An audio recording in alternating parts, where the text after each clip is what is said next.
I am Sloane, 34 years old, and on Valentine's Day, I walked into a private dining room at a luxury Seattle restaurant carrying a bouquet of imported red roses for my husband of 7 years.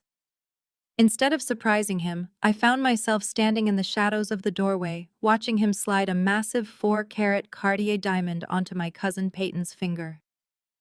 The loudest cheers in the room came from my own parents. I did not scream. I did not cry.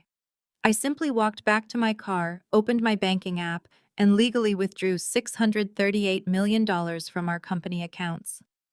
20 minutes later, my phone registered 109 missed calls, and the security cameras at my front door chimed with a frantic visitor. Before I continue this story, let me know where you are watching from in the comments below. Hit like and subscribe if you have ever had your trust shattered by the very people who were supposed to protect you. The rain was pouring hard against the pavement as I stood just outside the private dining area of the Ocean Air. I had left the office early to surprise Gavin. He told me he was hosting a crucial dinner with venture capitalists. He even complained about having to work on Valentine's Day. But as I peered through the crack in the heavy oak doors, there were no investors. There was only my family. Gavin, 35 years old, and wearing the custom Italian suit I bought him for his birthday, was down on one knee. Peyton, my 29-year-old cousin, who had always coveted everything I owned, was covering her mouth in exaggerated shock. Gavin slipped the glittering Cartier ring onto her finger, stood up, and pulled her into a passionate kiss. My father, Richard, clapped Gavin on the back with a booming laugh, his face flushed with approval. My mother, Caroline, was wiping away tears of joy, pulling Peyton into a tight embrace. The sick realization washed over me like ice water. They all knew. My own parents were celebrating the betrayal of their daughter. For a brief second, the urge to kick the doors open and flip the table almost overtook me. But I stopped. Screaming would only give them the satisfaction of calling me hysterical, a label my mother had weaponized against me since childhood. Instead, I tightened my grip on the roses turned on my heel and walked silently out the side exit. I tossed the flowers into a damp alley trash can and marched straight to my car in the parking garage. I sat in the driver's seat, the sound of the rain drumming against the roof, matching the frantic beating of my heart. I pulled out my phone and bypassed the standard banking app, logging directly into the secure corporate portal. A progress bar appeared on my screen as I initiated a complete financial freeze. I watched the numbers tally up, transferring exactly $638 million out of the company's operating fund and into my private, untouchable trust.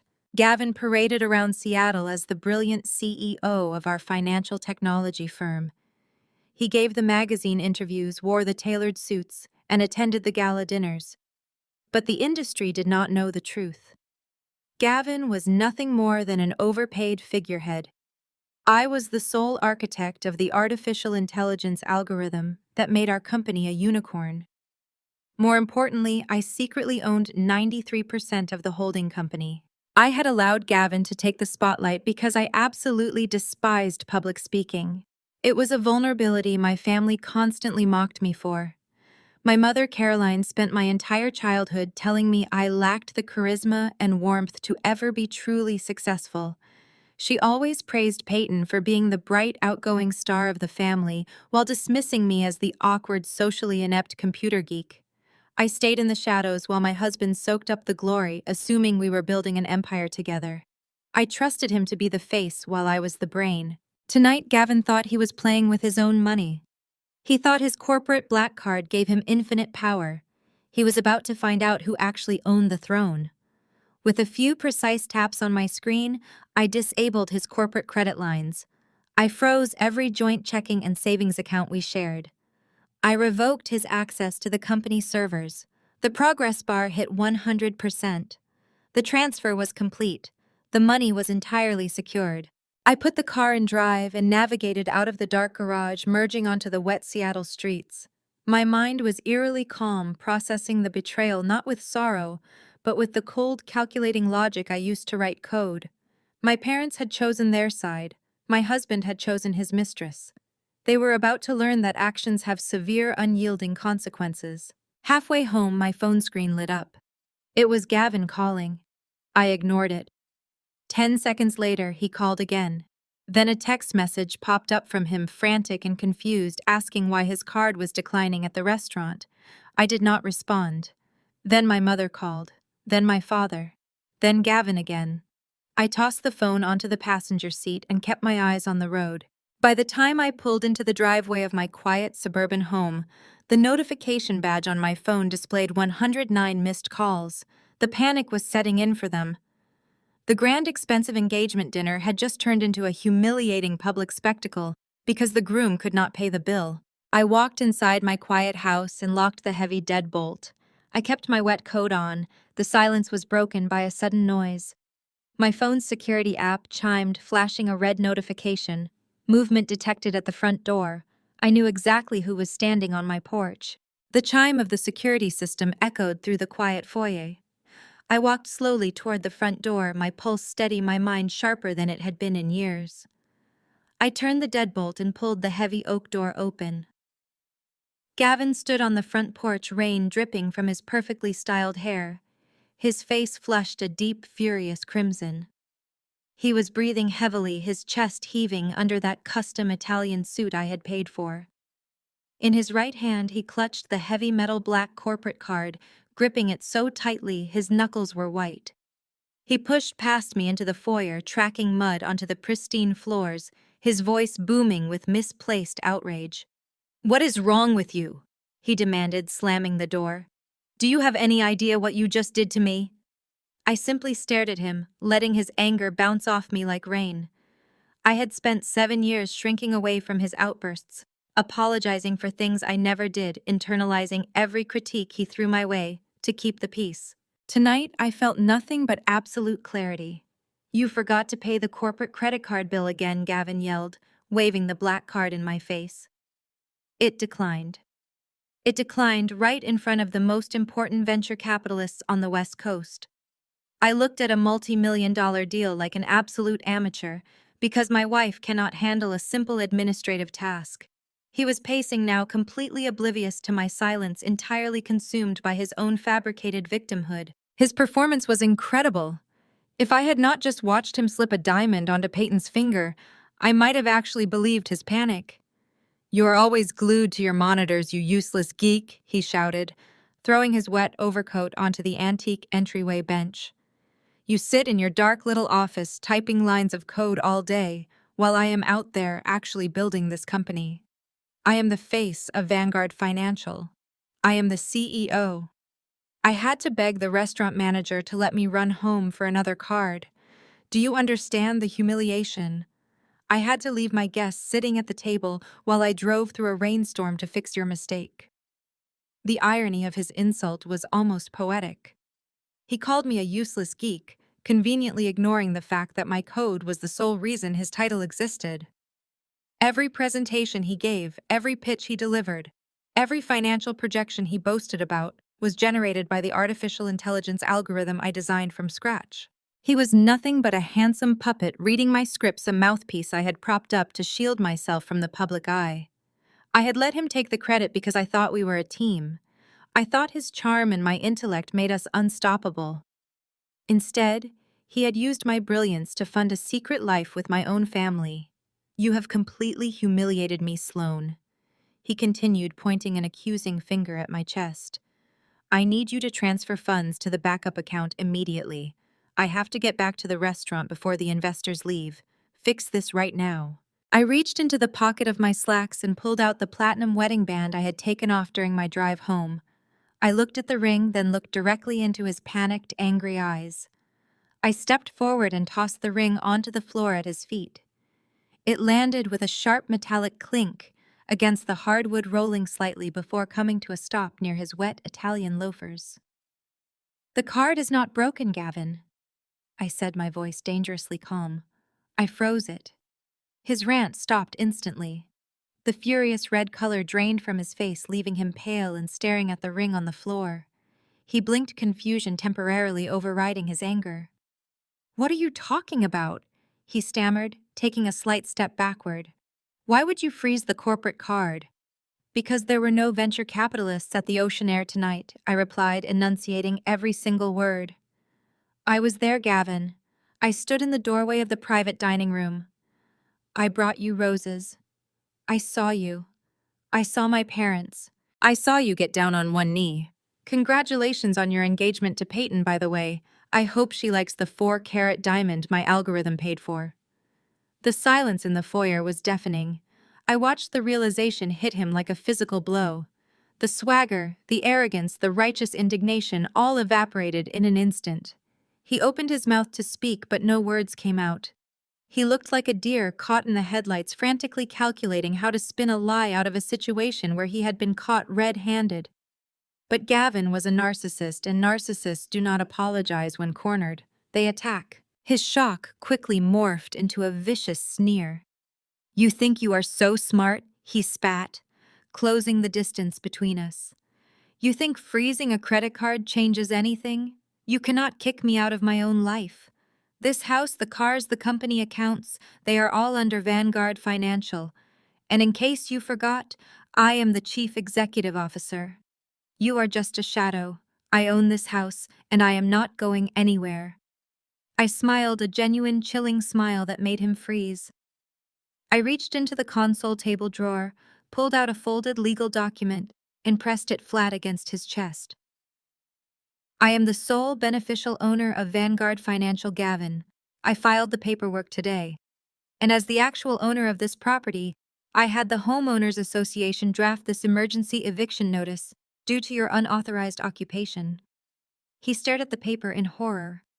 "Get off my porch," I said, shoving him backward out the open front door into the freezing rain. I slammed the heavy oak door shut and slid the deadbolt into place. The morning sunlight barely pierced through the heavy Seattle clouds as I stood in my kitchen pouring a cup of dark roast coffee. I had slept for exactly 4 hours, my mind calculating the cascading sequence of financial algorithms I had executed the night before. I was just taking my first sip when the electronic chime of the front door echoed through the hallway. Before I could even check the security monitor, the heavy oak door swung open. They had used the emergency physical key I had given my mother 3 years ago. Footsteps pounded aggressively against the hardwood floor. My mother Caroline stormed into the kitchen with my father Richard right behind her. My older sister Allison trailed them, her arms crossed over her designer cashmere sweater, a familiar smirk playing on her lips. They looked like a perfectly tailored hit squad, marching into my home to put me back in my place. Caroline did not bother with a greeting. She slammed her crocodile leather handbag onto my pristine marble island, nearly knocking over my coffee mug. "What is wrong with you?" Caroline demanded, her voice shrill and echoing off the high ceilings. "Gavin called us at 2 in the morning from a cheap motel. You froze his credit cards. You embarrassed him in front of the entire family and then threw him out into the freezing rain." I set my mug down carefully. "I threw him out because he put a 4-carat diamond on my cousin Peyton's finger," I replied, my voice steady and devoid of the hysterical tone she was clearly waiting for. My father stepped forward, his face flushed with the same arrogant indignation Gavin had displayed the night before. "Oh, grow up," Sloane Richard barked. "Gavin is a man. He has needs. He has been carrying the weight of your entire lifestyle on his shoulders for 7 years. He built a massive tech company while you sat in your home office playing video games. You owe him a little grace." I looked at my father taking in his tailored suit and the expensive gold watch on his wrist. A watch I had quietly paid for. He truly believed Gavin was the mastermind. They all did. Allison let out a sharp, mocking laugh from the doorway. She leaned against the doorframe, inspecting her freshly manicured nails. "Honestly, Sloane," Allison chimed in, "you should be thanking Peyton. She is doing you a favor by taking him off your hands. Everyone knows you could never keep a man like Gavin happy anyway. Look at you. You are practically a hermit." Caroline stepped right up to the kitchen island, leaning across the marble to glare directly into my eyes. She dropped her voice into a tone of vicious, calculated cruelty. A tone she had perfected over 30 years of tearing me down. "Peyton is pregnant," Caroline stated flatly. The words hung in the quiet kitchen. They expected me to crumble. They expected me to sink to the floor and sob over my broken marriage. "She is 12 weeks along." Caroline continued, her eyes searching my face for any sign of a fracture. "She needs a stable home and a real husband." You are 34 years old, Sloane. Your uterus is completely scarred.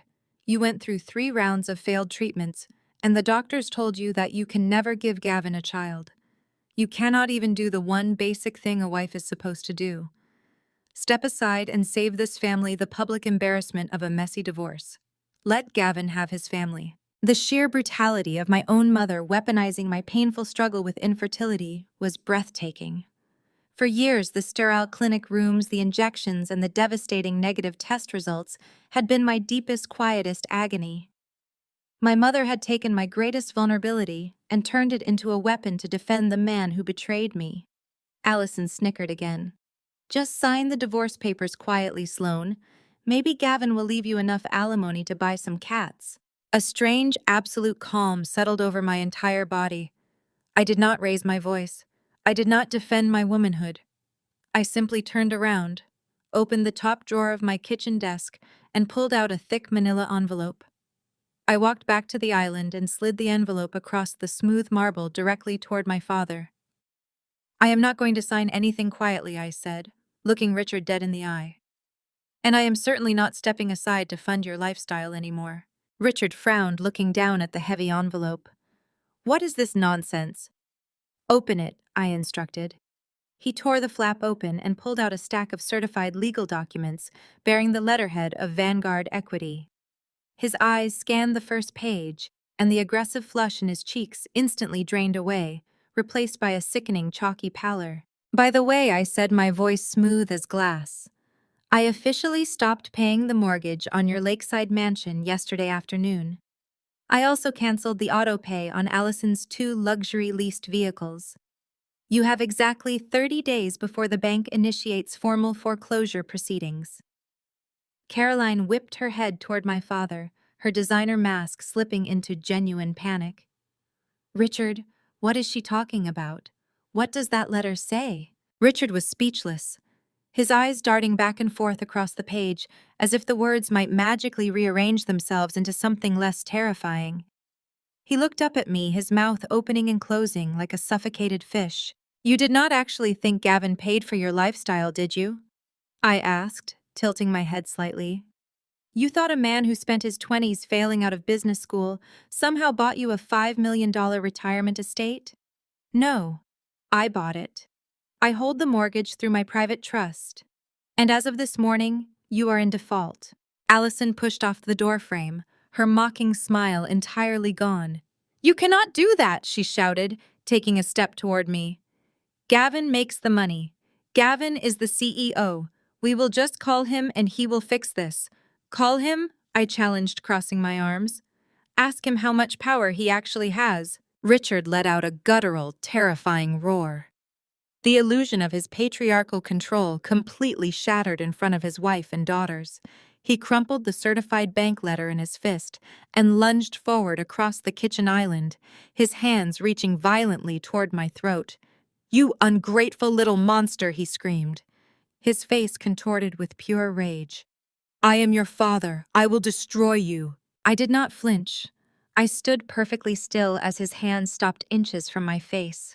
My voice dropped to a lethal whisper as I looked into his wild eyes. Touch me, and you will not just lose the house. You will lose your freedom. Get out of my home before I call the police. Richard froze, his chest heaving, his fists trembling in the air. He realized in that exact second that the quiet, compliant daughter he had bullied for 3 decades was dead. In her place stood a woman holding every single key to his survival. Without another word, I pointed toward the front door. I expect the emergency key left on the counter before you leave. As they scrambled out of my house in stunned silence, leaving the silver key sitting on the marble, I checked my phone. It was time to deal with the fraudulent CEO.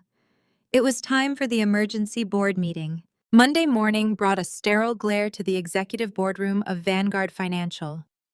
Gavin stood at the head of the massive mahogany table, wearing a navy suit. He projected the absolute confidence of a man holding the world. 7 seasoned board members sat around him. Their expressions showed confusion and growing concern. Gavin leaned forward, adopting a practiced look of deep sorrow. Thank you for coming on short notice. Gavin began, his voice thick with manufactured grief. I called this emergency meeting to discuss a critical situation regarding my wife and our Chief Technology Officer, Sloane. He paused, letting silence stretch. Gavin displayed a series of financial charts on the projector. As you know, Vanguard Financial experienced a sudden freezing of operational accounts this weekend. Company funds are secure, but the action was initiated internally by Sloane. Murmurs erupted. An older board member named Arthur frowned deeply. Gavin, what are you saying? Why would Sloane lock down her own company accounts? Gavin sighed heavily, playing the exhausted husband to perfection. My wife has always been emotionally fragile, Arthur. Sloane has been undergoing a severe mental health crisis. The pressure of this industry has finally broken her. She spent the entire weekend exhibiting erratic, paranoid behavior. She threw me out of our home. She cut off her own parents. She is completely unraveling. Gavin paced slowly around the room, making eye contact with each board member, feeding them his poison drop by drop. You all know how it has been since we founded this firm. I have carried this company on my back. I secured the funding. I landed the clients. I built the relationships that keep our lights on. Sloane played with code in her dark office. She is brilliant, yes, but she lacks the psychological fortitude for real business. Her recent actions prove she is a direct threat to the stability and future of Vanguard Financial. We cannot allow an unstable individual to hold a key executive position, let alone have access to our financial infrastructure. A younger board member, Sarah, crossed her arms defensively. Sloane wrote the core algorithm, Gavin. Vanguard does not exist without her software. Are you honestly suggesting we force her out? I am suggesting we protect her from herself. Gavin replied smoothly, never dropping his mask of false compassion. I am suggesting we do what is necessary to save the company we all built. He walked back to the head of the table and picked up a stack of thick legal folders. He handed them out, sliding one in front of each board member. These are severance and buyout agreements drafted over the weekend by our legal team. We are offering to buy out her remaining minority shares for $10 million. It is a generous valuation given her current mental state. We will frame it as a medical leave of absence to protect her dignity in the press. We vote her out today, execute the buyout, and secure the company. I take over full operational and technical control as sole chief executive officer. Arthur flipped through the pages, looking troubled. $10 million is a fraction of what her equity is worth, Gavin. If she fights this, it will be a public relations nightmare. She will not fight it, Gavin insisted, his voice hardening with arrogance. She does not have the stamina for a public fight. She hates confrontation. She hates the spotlight. My family is fully supporting this decision. Her own parents agree she needs to be removed for her own good. If we present a united front, she will sign the papers and step away quietly. We just need the board to authorize the emergency removal clause. Gavin returned to the front of the room, looking at the hesitant faces staring back at him. He knew exactly how to manipulate a room of investors. He sold them fear, and then he offered them the solution. Think about our upcoming public offering, Gavin urged, lowering his voice into a conspiratorial whisper. We cannot have a chief technology officer suffering manic episodes and freezing accounts on a whim. The market will devour us. Our competitors will use it to tear us apart. We have to sever the dead weight before it sinks the entire ship. I need a motion to approve the buyout and immediate termination of Sloane. The room remained silent for a long, heavy moment. The board members exchanged nervous glances. They were greedy, and Gavin was offering them a way to consolidate power and eliminate the only person who actually understood how their product worked. Arthur slowly closed the folder and rested his hands on the table. I make a motion to approve the emergency restructuring, Arthur said quietly. I second the motion, Sarah added, refusing to look up. Gavin smiled. It was a cold, victorious smirk. He had done it. He had convinced a room full of powerful executives to help him steal his wife's life work. He reached for his pen to sign the official resolution. Before the tip of his pen could touch the paper, the heavy double mahogany doors at the back of the boardroom swung open with a violent crash. The board jumped. Gavin whipped his head around, his victorious smile instantly freezing. Sloane walked into the room. She wore a razor-sharp power suit and carried a single leather briefcase. Her expression was devoid of any emotion. Her posture was flawless. She did not look like a woman suffering a mental breakdown. She looked like an executioner. Flanking her on either side were three men in dark suits. They carried the distinct predatory aura of top-tier corporate litigators from New York. They stepped into the room with absolute authority, their eyes sweeping over the panicked faces of the board members before locking directly onto Gavin. Sloane did not break stride. She marched straight toward the head of the mahogany table, the sharp click of her heels echoing like a countdown in the silent room. I did not pause until I reached the head of the table. Gavin stood frozen, the pen hovering above his fraudulent resolution. I looked at the pen, then at his panicked face. "Step aside," I commanded, my voice cutting through the thick silence. Gavin blinked, his facade fracturing under the sudden shift in power. "You cannot be here, Sloane," he stammered, attempting to puff out his chest. "This is a closed meeting. Security should have stopped you." The lead litigator on my right, a ruthless man named Sterling, stepped forward and placed a briefcase onto the polished wood. "My client is the sole beneficial owner of Vanguard Financial Sterling," stated his voice echoing with absolute authority. "She does not require an invitation to her own boardroom. Move out of her chair or I will have you physically removed for trespassing." Gavin stumbled backward, his face draining of color. I took the chair at the head of the table. I did not sit. I stood behind it, resting my hands on the high back. I pulled a drive from my pocket, plugged it into the console, and bypassed Gavin's presentation with a few keystrokes. The screens lining the walls flickered. The charts detailing my supposed mental health crisis vanished. In their place, the original unredacted incorporation documents for Vanguard Financial appeared in black and white. Board members leaned in, squinting at the complex legal jargon. Arthur, the board member who had just motioned to steal my life's work, let out a gasp. I highlighted the paragraphs on the screen. "Vanguard Financial is not a corporation," I explained, looking directly at Arthur. "It is a subsidiary of a blind, irrevocable trust. I established this structure 7 years ago, before the first line of code was ever written. I own 100% of the intellectual property, the algorithms, and the voting rights. This board exists purely in an advisory capacity. You have no legal authority to vote me out." Sarah, the board member, dropped her pen. It clattered. "You mean we have no equity?" she asked, her voice trembling. "You have advisory shares which pay out generous dividends as long as you act in the best interest of the company," I clarified. "But you do not own the core technology. None of you do. And neither does he." I pointed a finger at Gavin, who was sweating profusely, his expensive suit looking 2 sizes too big. "Gavin is not a partner," I continued, my voice steady. "He is an at-will employee. I hired him to handle public relations and investor meetings because I preferred to focus on the technology. I gave him the title of Chief Executive Officer because it inflated his ego and made him a better salesman. But he holds 0 voting power and 0 ownership over the artificial intelligence that runs this firm." The entire room turned to look at Gavin. He looked like a cornered animal.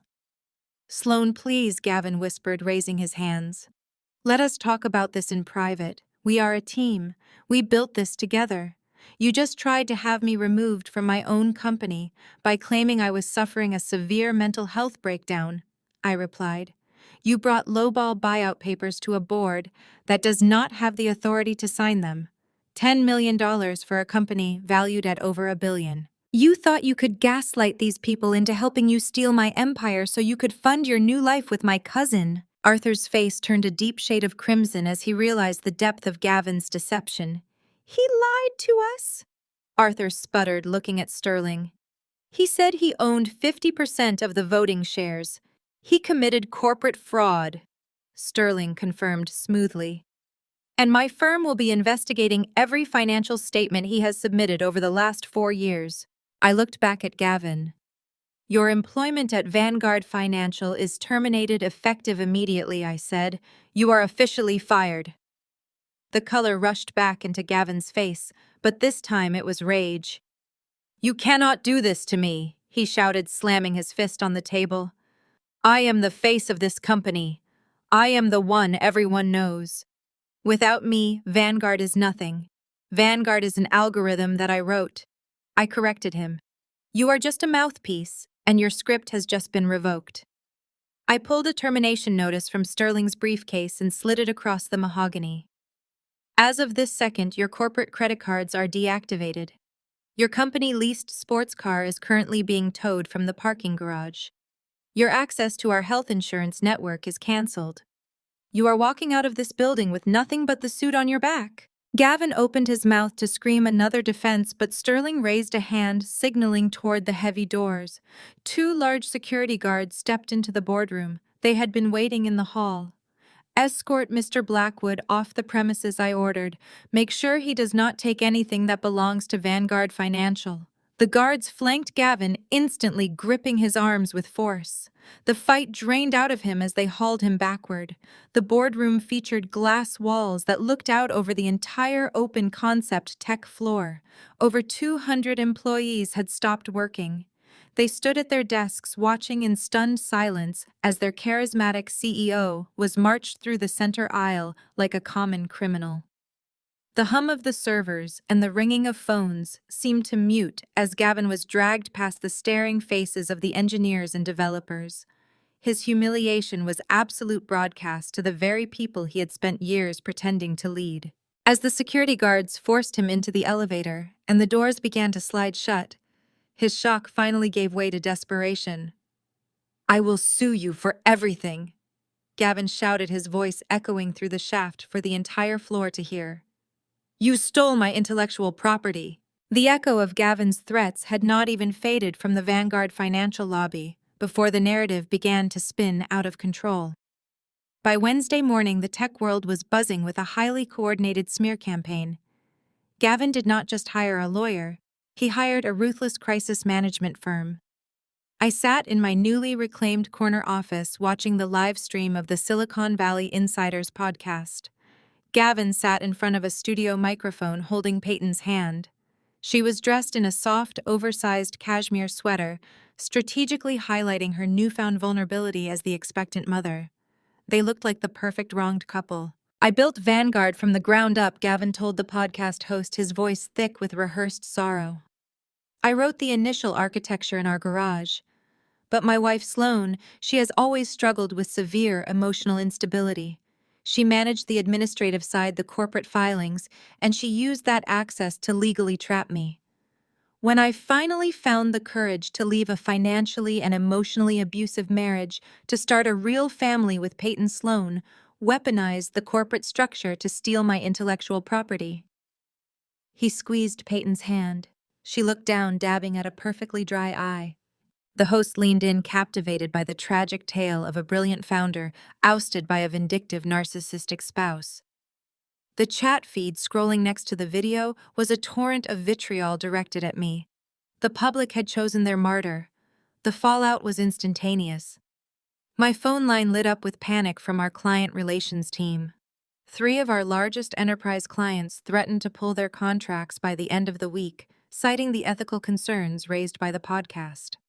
Sterling, my lead litigator, sat across from my desk, his expression grim. We needed to counter the narrative immediately, but a press release denying the allegations would only look defensive. We needed hard, undeniable proof of Gavin's technical incompetence and his prolonged deception. I needed the footage of him confessing to the affair, the audio of him admitting he could not understand the machine learning models. I opened my laptop to access the cloud backup of our home security network. The screen flashed a critical error. The archives were completely empty. A cold realization washed over me. Gavin had wiped the entire server system on Sunday night before I locked him out. He knew exactly what was captured on those cameras: his tantrums, his admissions of incompetence, his secret calls with Peyton. He had destroyed the only objective record of the truth. Sterling watched my face fall and sighed, telling me we had to find another angle. But time was the one asset I did not possess. The tech blogs were already drafting opinion pieces calling for my immediate resignation. My own company board members were nervously demanding an emergency strategy meeting. Just as Sterling left the office to draft a cease and desist order, my personal cell phone vibrated on the glass desk. The notification displayed a message from my sister Allison. I opened the text, bracing for another wave of family hostility. "Look at the news, Sloane," the message read. "You are completely canceled. Mom and Dad are devastated. But we can make this go away. Transfer $5 million to their joint account by tomorrow morning, or we will give the press your complete medical records. Every therapy session, every fertility failure, every prescription proving you are completely insane. Save yourself." I stared at the glowing screen, the sheer depravity of the extortion settling into my bones. My own sister was blackmailing me with the most painful private details of my medical history to extort millions of dollars from my parents. They were capitalizing on the public perception of my instability to bleed me dry. If those records were leaked perfectly timed with Gavin's narrative, the board would undoubtedly use a moral hazard clause to force me out of my own trust. The trap was closing from all sides. I ignored the message, tossed the phone into my bag, and left the office. By midnight, I was pacing the hardwood floors of my quiet, empty house.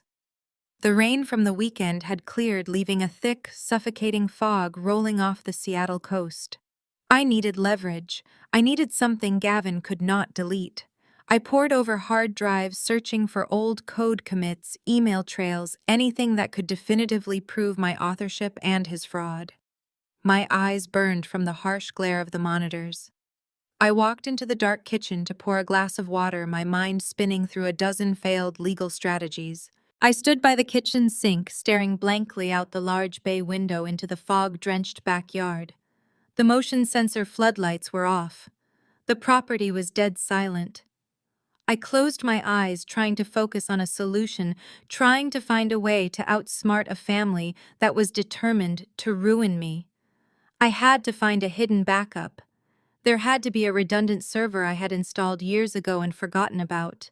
The corporate bylaws protected me, but the court of public opinion could easily destroy the valuation of the firm before I ever saw a courtroom. I took a deep breath, letting the cool air from the cracked kitchen window fill my lungs. Then a sudden movement caught the corner of my eye. I froze, the glass of water slipping slightly in my grip. A tall, dark shadow detached itself from the edge of the tree line, moving silently across the wet grass toward the rear patio doors. I set the glass down on the counter without making a sound. The figure paused at the edge of the patio, perfectly obscured by the dense fog. I slowly reached into the drawer beside the sink, my hand wrapping around the cold steel of the heavy carving knife. The shadow took another step forward, pausing there for exactly one brief, silent moment. The motion sensor light finally clicked on, flooding the back patio with a stark, blinding white glare. I gripped the handle of the carving knife tighter, my knuckles aching from the strain, ready to defend myself against whatever corporate thug Gavin had hired. But the man standing in the freezing fog was not a stranger. It was Malcolm. He was married to Allison, standing on my patio in a dark trench coat with the collar turned up against the coastal chill. He raised both hands slowly, palms facing outward in a universal gesture of surrender, and tapped lightly on the reinforced glass door. I lowered the knife, sliding it onto the kitchen counter, and unlatched the deadbolt. I pulled the heavy glass door open just enough for him to slip inside.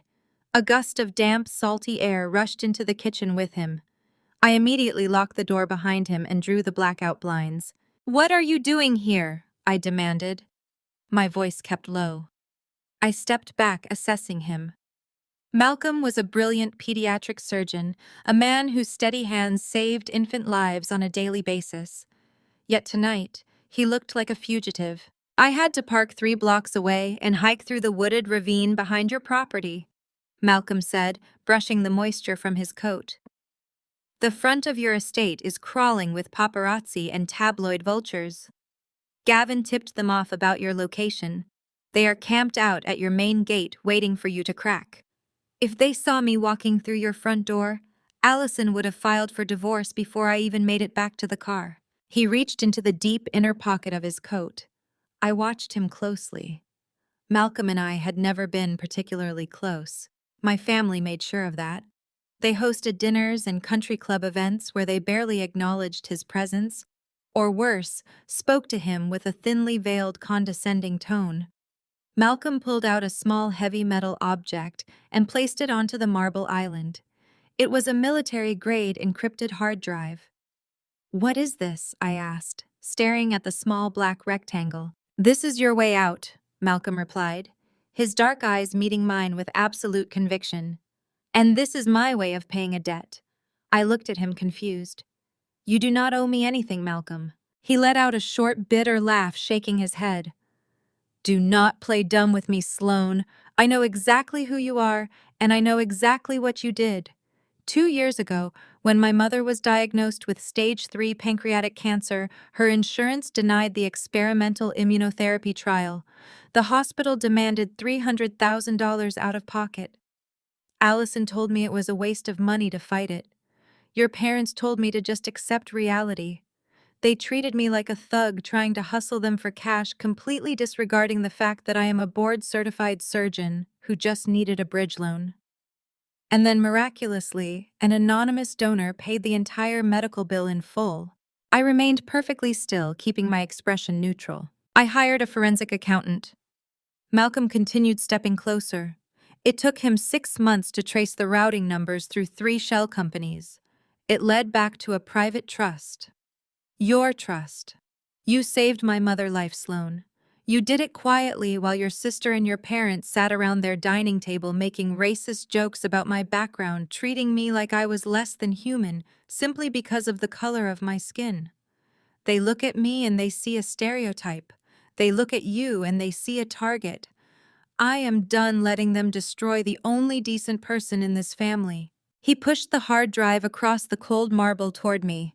"I tapped into the wireless network at Richard and Caroline House during Sunday dinner," Malcolm explained, his voice dropping into a low, clinical tone. "I also accessed the cloud backups linked to Allison Vehicle and Gavin Dashcam. Gavin might have wiped your home servers, but he is too arrogant and too stupid to realize his own car was constantly syncing audio to his linked devices. Allison Carr was doing the same thing." I stared at the drive, my heart beginning to hammer a frantic rhythm against my ribs. "You pulled the audio logs." "I pulled everything," Malcolm confirmed. "You have hours of crystal-clear audio. You have Gavin explicitly bragging to Peyton about how he manufactured the emotional abuse narrative. You have Allison and your mother actively coordinating the blackmail scheme regarding your medical records. It is a textbook conspiracy to commit extortion and corporate fraud. This drive contains the absolute destruction of their entire media campaign." I reached out and touched the cold metal of the drive. The weight of it felt like salvation. "Malcolm, if they trace this back to you, Allison will ruin you in divorce court." "Let her try." Malcolm said, a fierce, unapologetic smile breaking across his face. "I already transferred my assets and filed the separation papers this morning. She just does not know it yet. I am taking my life back, Sloane. It is time you take yours back, too." He turned back toward the patio door, pulling his collar up against the cold. "There is just one problem," he added, pausing with his hand on the glass. "I managed to extract the raw audio files, but there is a hidden partition on that drive. Gavin set up a secondary vault that requires a biometric key and a rolling cipher. I tried to crack it using the hospital decryption software, but it is heavily locked down. Whatever is inside that partition is something Gavin is terrified of losing." Malcolm slipped out the door and vanished back into the fog. I plugged it in. The hard drive hummed as my monitors recognized the external device. A harsh red prompt demanded a biometric fingerprint and a rolling 32-character alphanumeric cipher. Malcolm was right to be deterred. Gavin had utilized military-grade encryption, the exact security protocol we originally designed for Vanguard's offshore data vaults. It was meant to be impenetrable. But Gavin lacked the fundamental understanding of how the code actually functioned beneath the graphical user interface. He did not realize I had intentionally hard-coded a backdoor into the root directory during the beta testing phase, a fail-safe designed to prevent catastrophic lockouts. I opened my command terminal and bypassed the user interface entirely. My fingers flew across the keyboard, feeding a string of raw hexadecimal commands directly into the drive's firmware. The system fought back, throwing error codes and initiating a self-destruct countdown protocol. I remained perfectly calm. I had written the self-destruct sequence myself. I injected a localized memory overflow loop, freezing the countdown clock at 2 seconds. I then deployed a brute force decryption script I kept on an isolated server. The screen flashed a cascade of green text as the firewall splintered. The red prompt vanished. A folder labeled simply as archives appeared on my desktop. I clicked it open. The folder was massive. It contained hundreds of compressed audio files meticulously organized by date, alongside PDF documents and scanned legal drafts. I sorted the files by recent activity and selected an audio recording dated just 3 weeks ago. The file metadata indicated it was captured by Gavin's dashboard camera. I clicked play. The unmistakable sound of a car engine filled the quiet kitchen, followed by the heavy thud of 2 car doors closing. Gavin's voice came through the speakers first, sharp and anxious. "Richard, we cannot keep delaying this," Gavin said. "She is getting suspicious. If she audits the operational accounts, the entire plan falls apart." My breath caught in my throat. "Richard, my father." "Relax, Gavin." My father replied, his deep authoritative voice chillingly calm. "I have the medical professionals secured. Dr. Aris is fully on board. He understands the assignment and he understands the compensation structure." I sat frozen. Dr. Aris was the high-profile psychiatrist my parents had relentlessly pushed me to see for stress management over the past year. I had attended 3 sessions before realizing he was overly eager to prescribe heavy sedatives, prompting me to cancel all future appointments. "Is Aris prepared to sign the official declarations?" Gavin asked, the sound of the turn signal clicking in the background. "He will sign a sworn medical affidavit stating Sloane is suffering from severe treatment-resistant bipolar disorder with psychotic features," my father answered smoothly. "He will document a history of erratic behavior, paranoia, and an inability to manage her own affairs. Allison has already agreed to provide corroborating statements regarding Sloane's childhood instability. We have the paper trail perfectly fabricated." I gripped the edge of the marble island, a wave of profound nausea washing over me. They were not just trying to push me out of Vanguard Financial. They were trying to erase my autonomy completely. "Once Aris files the affidavit," my father continued, "we petition the state court for an emergency medical conservatorship. I will be appointed as her legal guardian, given my standing as her father.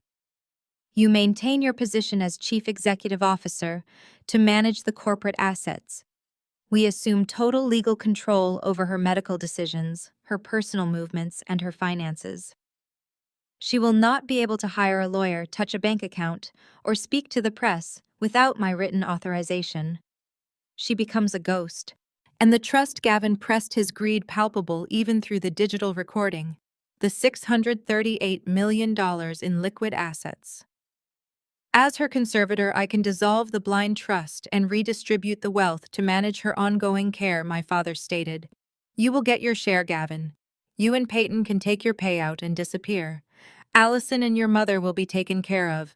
Sloane will be quietly placed in an exclusive long-term residential facility. Everyone wins." The audio recording ended, leaving me in a deafening silence. My own father had conspired with my husband and my sister to strip me of my human rights. They planned to weaponize the legal system to declare me legally incompetent, trap me in a conservatorship like a prisoner, and divide my $638 million net worth among themselves. They were going to lock me in a psychiatric ward so they could steal my life. The sheer magnitude of the betrayal transcended anger. It mutated into a cold, hyper-focused clarity. I returned to the decrypted folder and opened the subdirectory labeled Operations. It contained a series of encrypted spreadsheets. I unlocked them with a simple keystroke. Rows of financial transaction logs populated the screen. I cross-referenced the dates with Vanguard's internal ledgers. Gavin had not just been cheating on me with Peyton, he had been bleeding the company dry. The logs detailed a sophisticated embezzlement scheme spanning 14 months. Gavin had authorized dozens of fraudulent consulting invoices to a shell company registered in the Cayman Islands. The offshore accounts were entirely untraceable through standard corporate audits, but here on his personal drive, Gavin had kept meticulous records of his own theft. He had siphoned exactly $5 million out of Vanguard Financial's operational reserves. I stared at the total sum on the spreadsheet, $5 million. It was the exact amount Allison had demanded in her extortion text message earlier that evening. Gavin had not just stolen the money for himself. He had stolen it to pay off my family. They were bleeding him, and he was bleeding my company to cover the cost. I closed the laptop and placed my hands flat on the desk. Gavin and my family thought they had backed me into a corner. They believed their carefully constructed web of lies would suffocate me before I could ever reach the truth. I stared at the decrypted files and his arrogance was laid bare.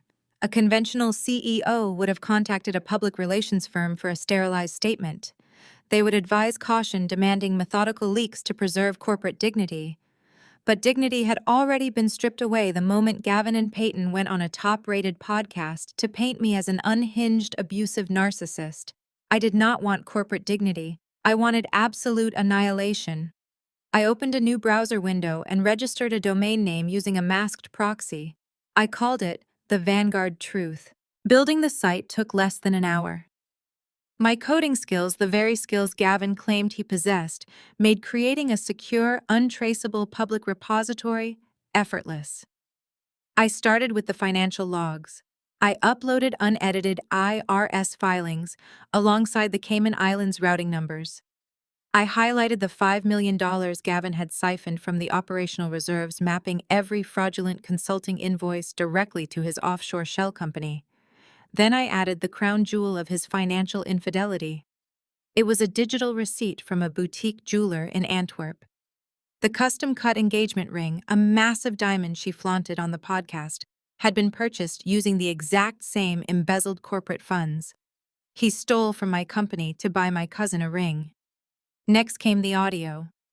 I uploaded the raw dashcam recording featuring my father and Gavin casually discussing their plot to forge psychiatric documents, bribe a corrupt doctor, and force me into a permanent legal conservatorship to steal my trust fund. I did not send the link to tech blogs or news outlets.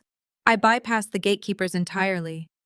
Using a network of automated social media bots I had designed for algorithmic testing years ago, I blasted the URL across every major platform simultaneously.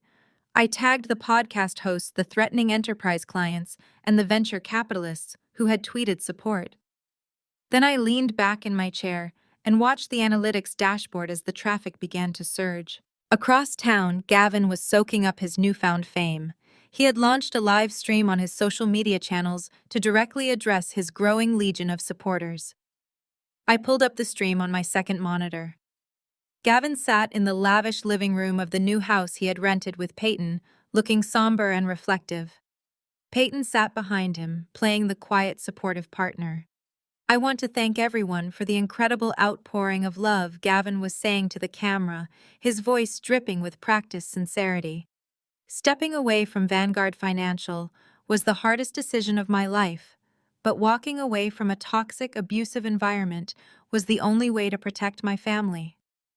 I built that company from a single line of code, but my peace of mind is worth more than any algorithm. The live chat feed beside his video was initially filled with heart emojis and messages of support, but within 5 minutes of my website going live, the tone of the chat completely fractured. The automated bots had flooded the comments with the link to the Vanguard Truth. Real users began clicking. The shift was spectacular and instantaneous. Heart emojis were rapidly replaced by furious questions. Viewers pasted snippets of the offshore routing numbers directly into the chat. Someone transcribed the exact timestamp where Gavin admitted to bribing Dr. Eris. Gavin, mid-sentence about his journey of healing, suddenly faltered. He glanced at the monitor, his brow furrowing in confusion as the chat scrolled by at a blinding speed. Peyton leaned in closer to read the screen, her practiced smile instantly vanishing. "What is this website?" Gavin muttered, losing his composed persona. He reached for his mouse, clicking off screen. I watched his face drain of all color as he undoubtedly opened the link. His jaw dropped. The silence on the live stream stretched into agonizing seconds. Peyton covered her mouth with her hand, a look of pure terror spreading across her features. Before Gavin could cut the video feed, a thunderous crash echoed. The heavy oak front door of their rental house was violently splintered open. Gavin spun around in his chair, knocking it backward. FBI, a voice roared off camera. "Keep your hands where we can see them. Do not move." Federal agents flooded into the living room, their weapons drawn. The live stream captured the entire raid in real time. Agents from the Federal Bureau of Investigation and the Internal Revenue Service moved with swift, overwhelming precision. They slammed Gavin against the expensive hardwood floor, securing his wrists in zip ties while reading him his rights regarding wire fraud and corporate embezzlement. Peyton screamed hysterically as an agent confiscated her phone and demanded she step away from the computer. The broadcast abruptly cut to black, but the damage was irreversible. Hundreds of thousands of viewers had just watched the self-proclaimed tech martyr get arrested for stealing $5 million. The internet exploded. Within 30 minutes, the Vanguard truth was the top trending topic globally. Major news networks picked up the story, vindicating my name entirely. My clients immediately rescinded their threats, issuing public apologies for doubting my leadership. I sat in the glow of my monitors, a deep, profound sense of victory settling into my chest. The smear campaign was dead. Gavin was in federal custody, and the embezzlement was a matter of public record. I had protected Vanguard Financial and destroyed the false narrative they had built. I reached for my coffee, savoring the quiet silence of my home. The nightmare was supposed to be over. But my phone buzzed on the desk, vibrating violently against the glass. A video message from my mother appeared. I opened it. My father stood in a dimly lit warehouse, his face devoid of panic. He looked directly into the lens, holding up a heavily redacted legal document bearing a judge's signature. "You think agents can stop what we put in motion, Sloane?" He coldly smirked. "Check it now." The video ended, leaving a frozen image of my father staring back at me with absolute contempt. My phone immediately chimed with a high-priority notification from my private banking portal. A glaring red banner dominated my screen, indicating a total freeze on all my operational accounts. I clicked the alert, my eyes rapidly scanning the digital notice. It was an emergency injunction issued by the state court. My father had not been bluffing. While federal agents were busy hauling Gavin out of his rental property in handcuffs, Richard had leveraged his extensive network of corrupt connections.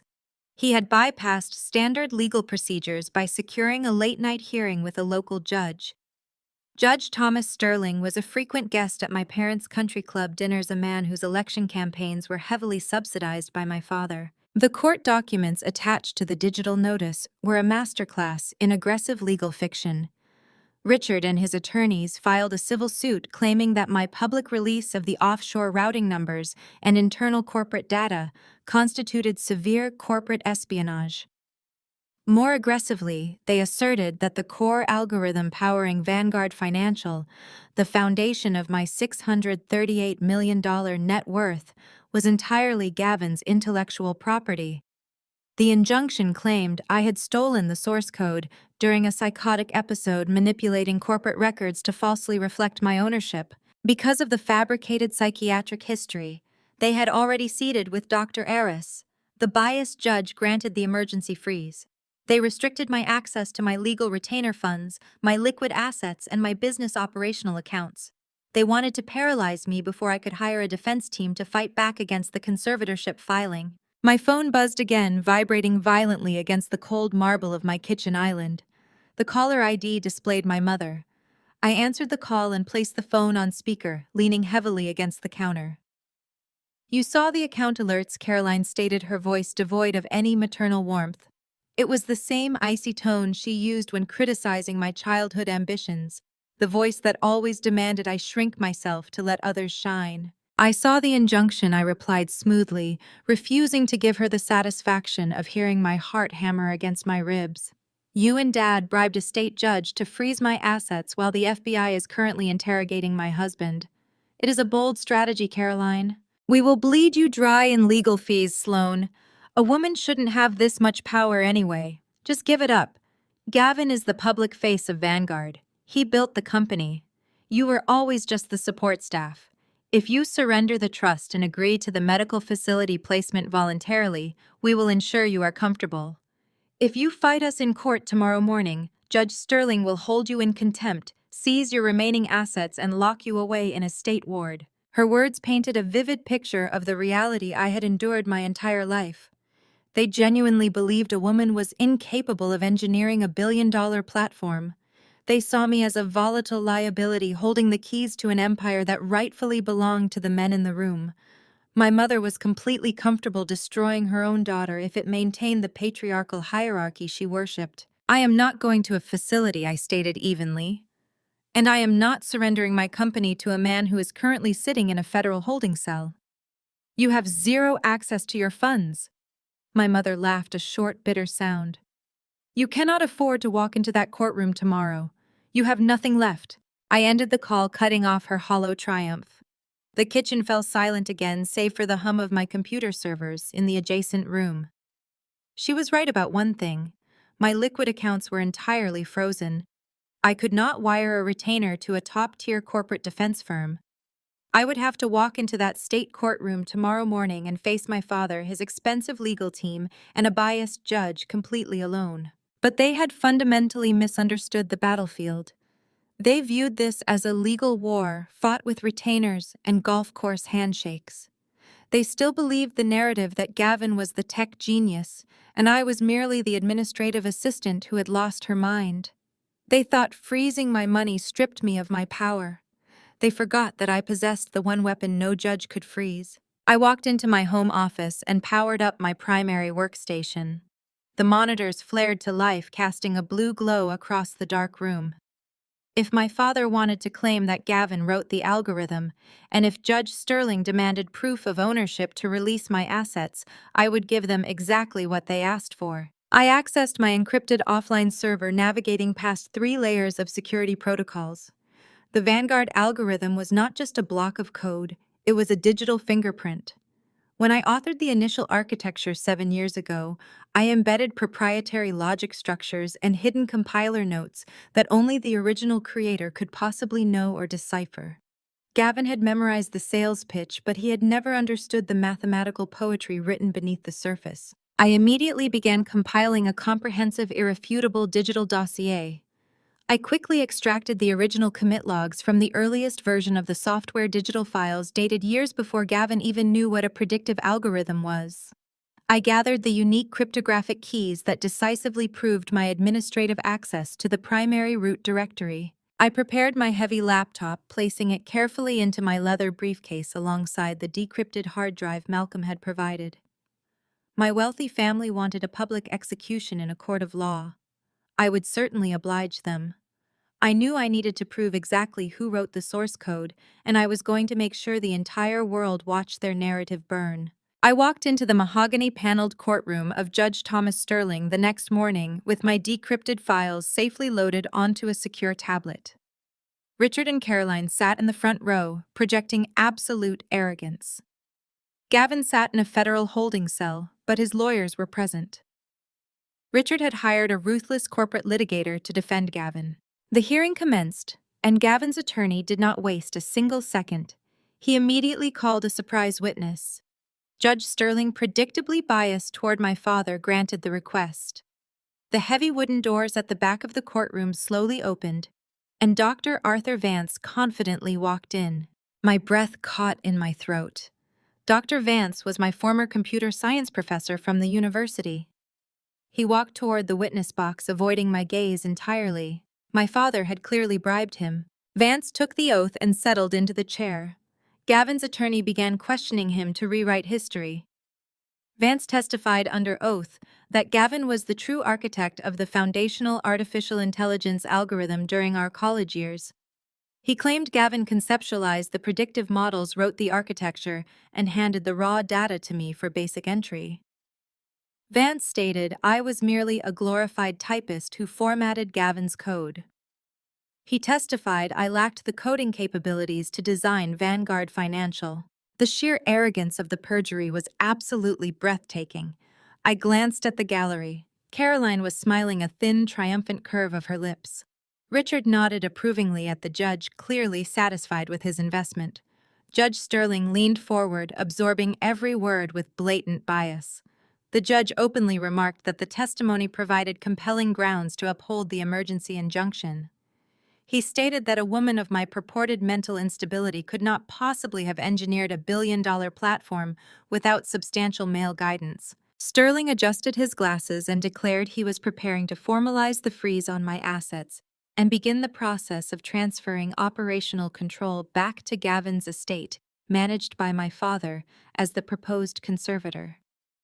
The entire room felt like a suffocating trap closing around me.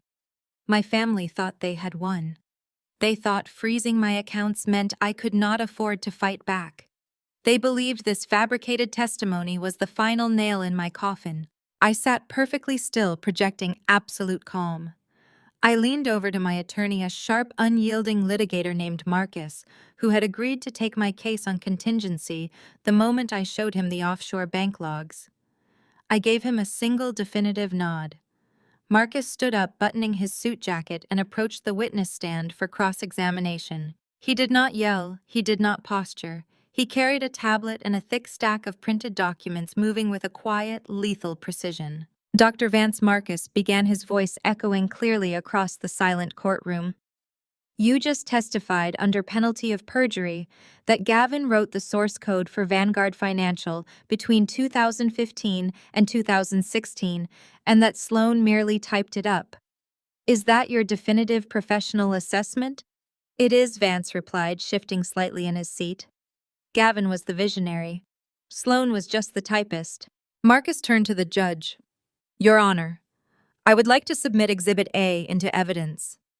He handed a stack of printed server logs to the bailiff, who passed them up to the bench. He then mirrored the display onto the courtroom monitors.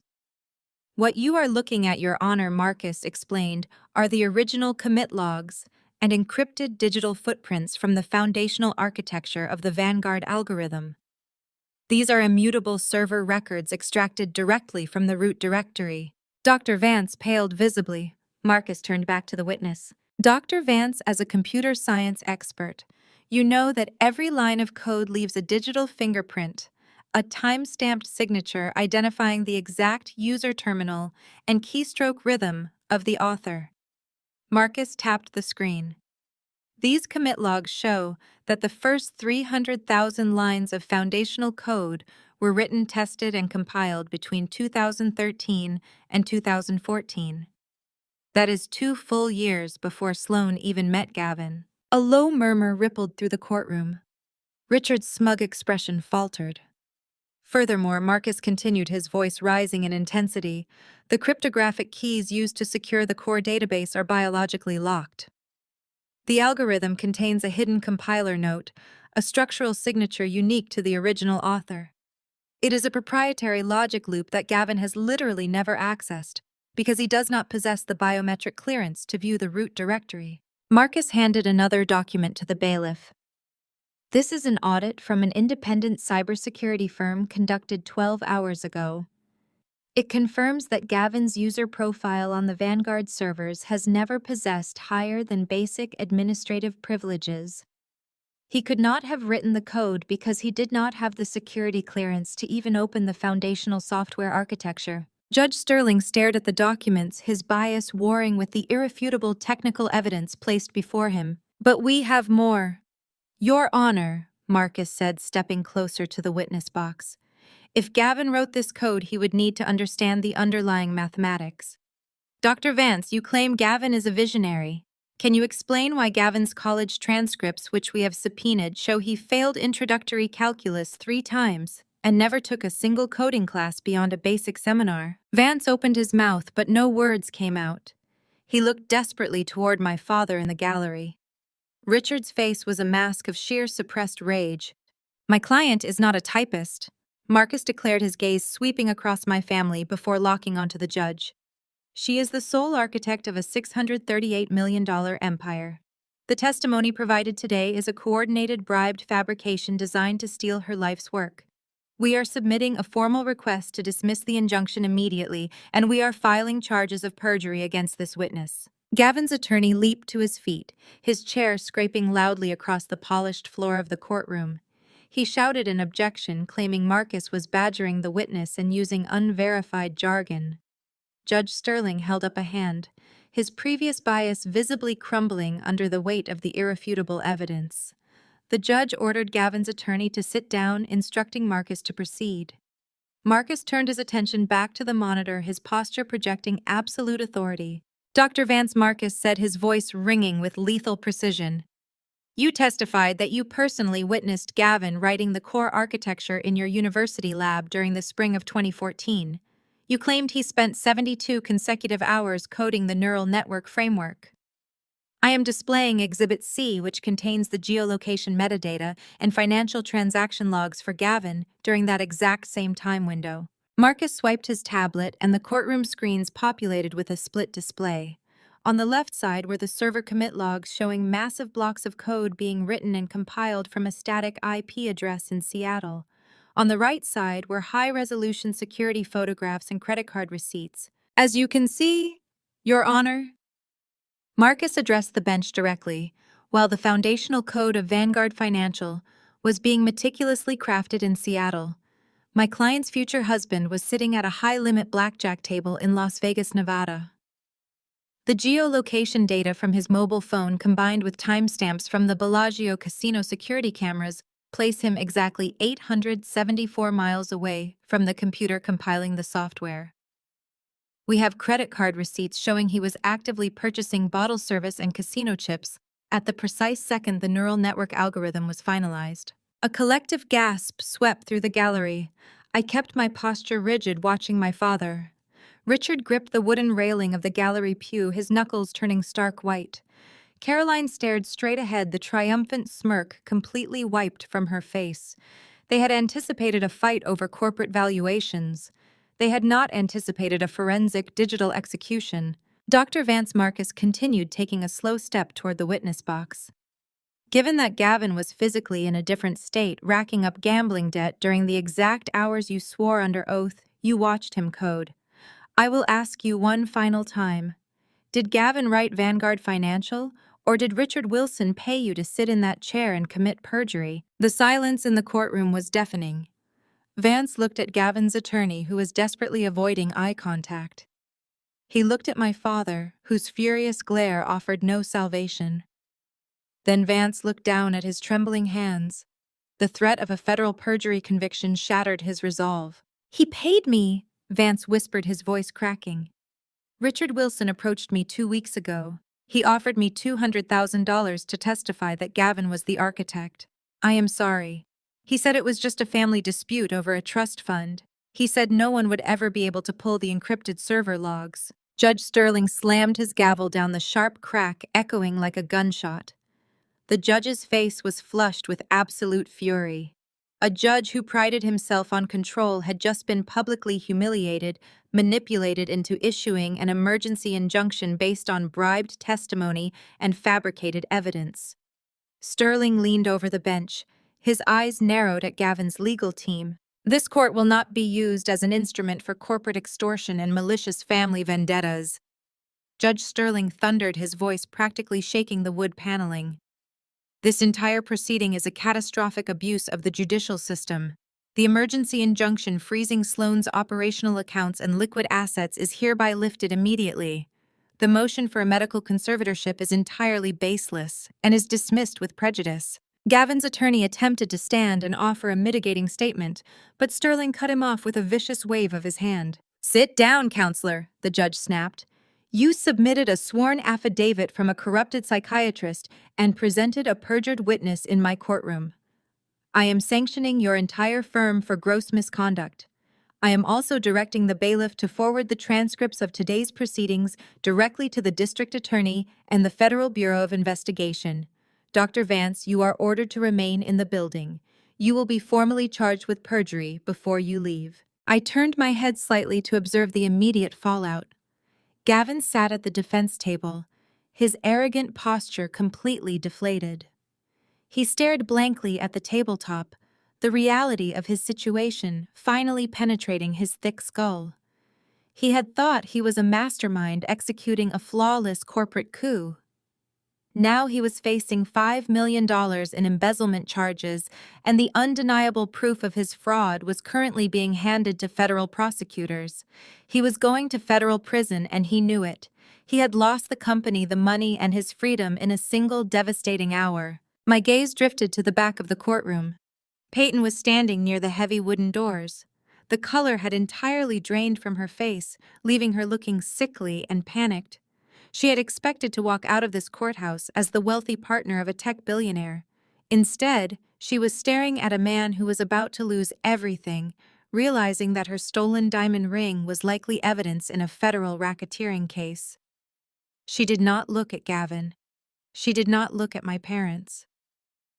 Peyton quietly pushed the courtroom door open, slipping out into the hallway to vanish before the authorities could question her involvement. My father stood up in the gallery, his face a terrifying mask of raw, unfiltered hatred. The corporate theft had failed. The legal trap had imploded. But Richard Wilson was not a man who accepted defeat. He adjusted his suit jacket, leaning over the wooden barrier to look me dead in the eyes. I held his gaze, refusing to blink, waiting for his next move. I walked out of the courtroom with Marcus, the heavy oak doors sealing shut behind us. The air in the corridor felt lighter. For the first time in months, the crushing weight of my family's manufactured reality was gone. Marcus shook my hand, his briefcase packed with the digital execution we had just delivered, and headed toward the elevators. I needed a moment to breathe, to let the adrenaline subside before I faced the media circus outside the main entrance.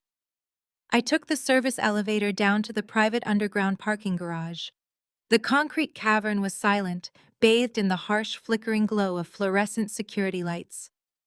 The echo of my heels against the pavement was the only sound. My liquid assets were officially unfrozen. The conservatorship was dead. Vanguard Financial was mine unequivocally and legally.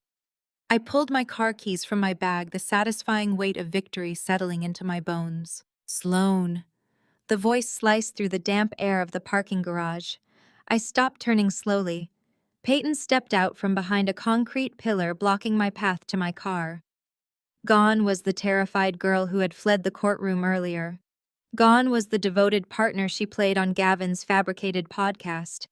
She wore a dark trench coat, her arms crossed tight, her eyes scanning the empty garage to ensure we were completely alone.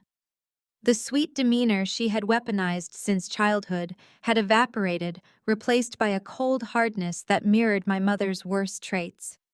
She stepped closer, the heels of her boots scraping against the gritty concrete. "You destroyed everything today," Peyton stated, her voice devoid of any familial warmth. Her mask was entirely gone. I reclaimed what belonged to me. I corrected my tone perfectly flat. "You and Gavin built a fraudulent empire on a foundation of stolen code and forged psychiatric records. Did you really think that you could steal a $638 million company without facing any consequences?" Peyton let out a sharp, bitter laugh. She ran a hand over her trench coat, dramatically rubbing her pregnant belly. The gesture was purely performative, a physical reminder of the ultimate betrayal she had committed with my husband. "You think I actually love that loser?"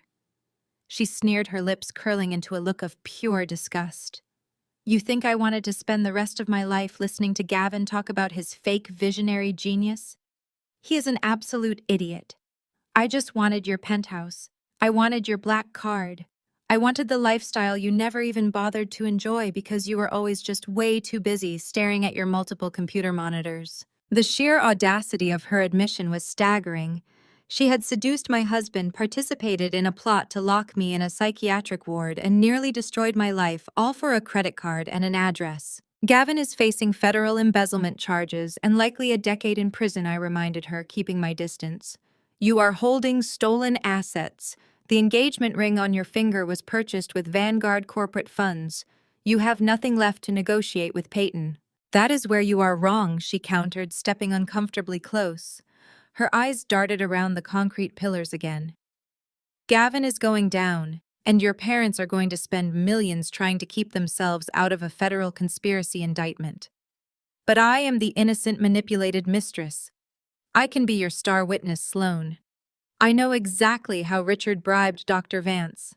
I have the text messages between Gavin and your mother discussing the conservatorship. I know where the rest of the offshore accounts are hidden. I watched her letting the silence stretch. And what exactly is the price for this sudden burst of honesty? $2 million, Peyton demanded without missing a beat. In untraceable cryptocurrency, transferred to a wallet address I provide right now.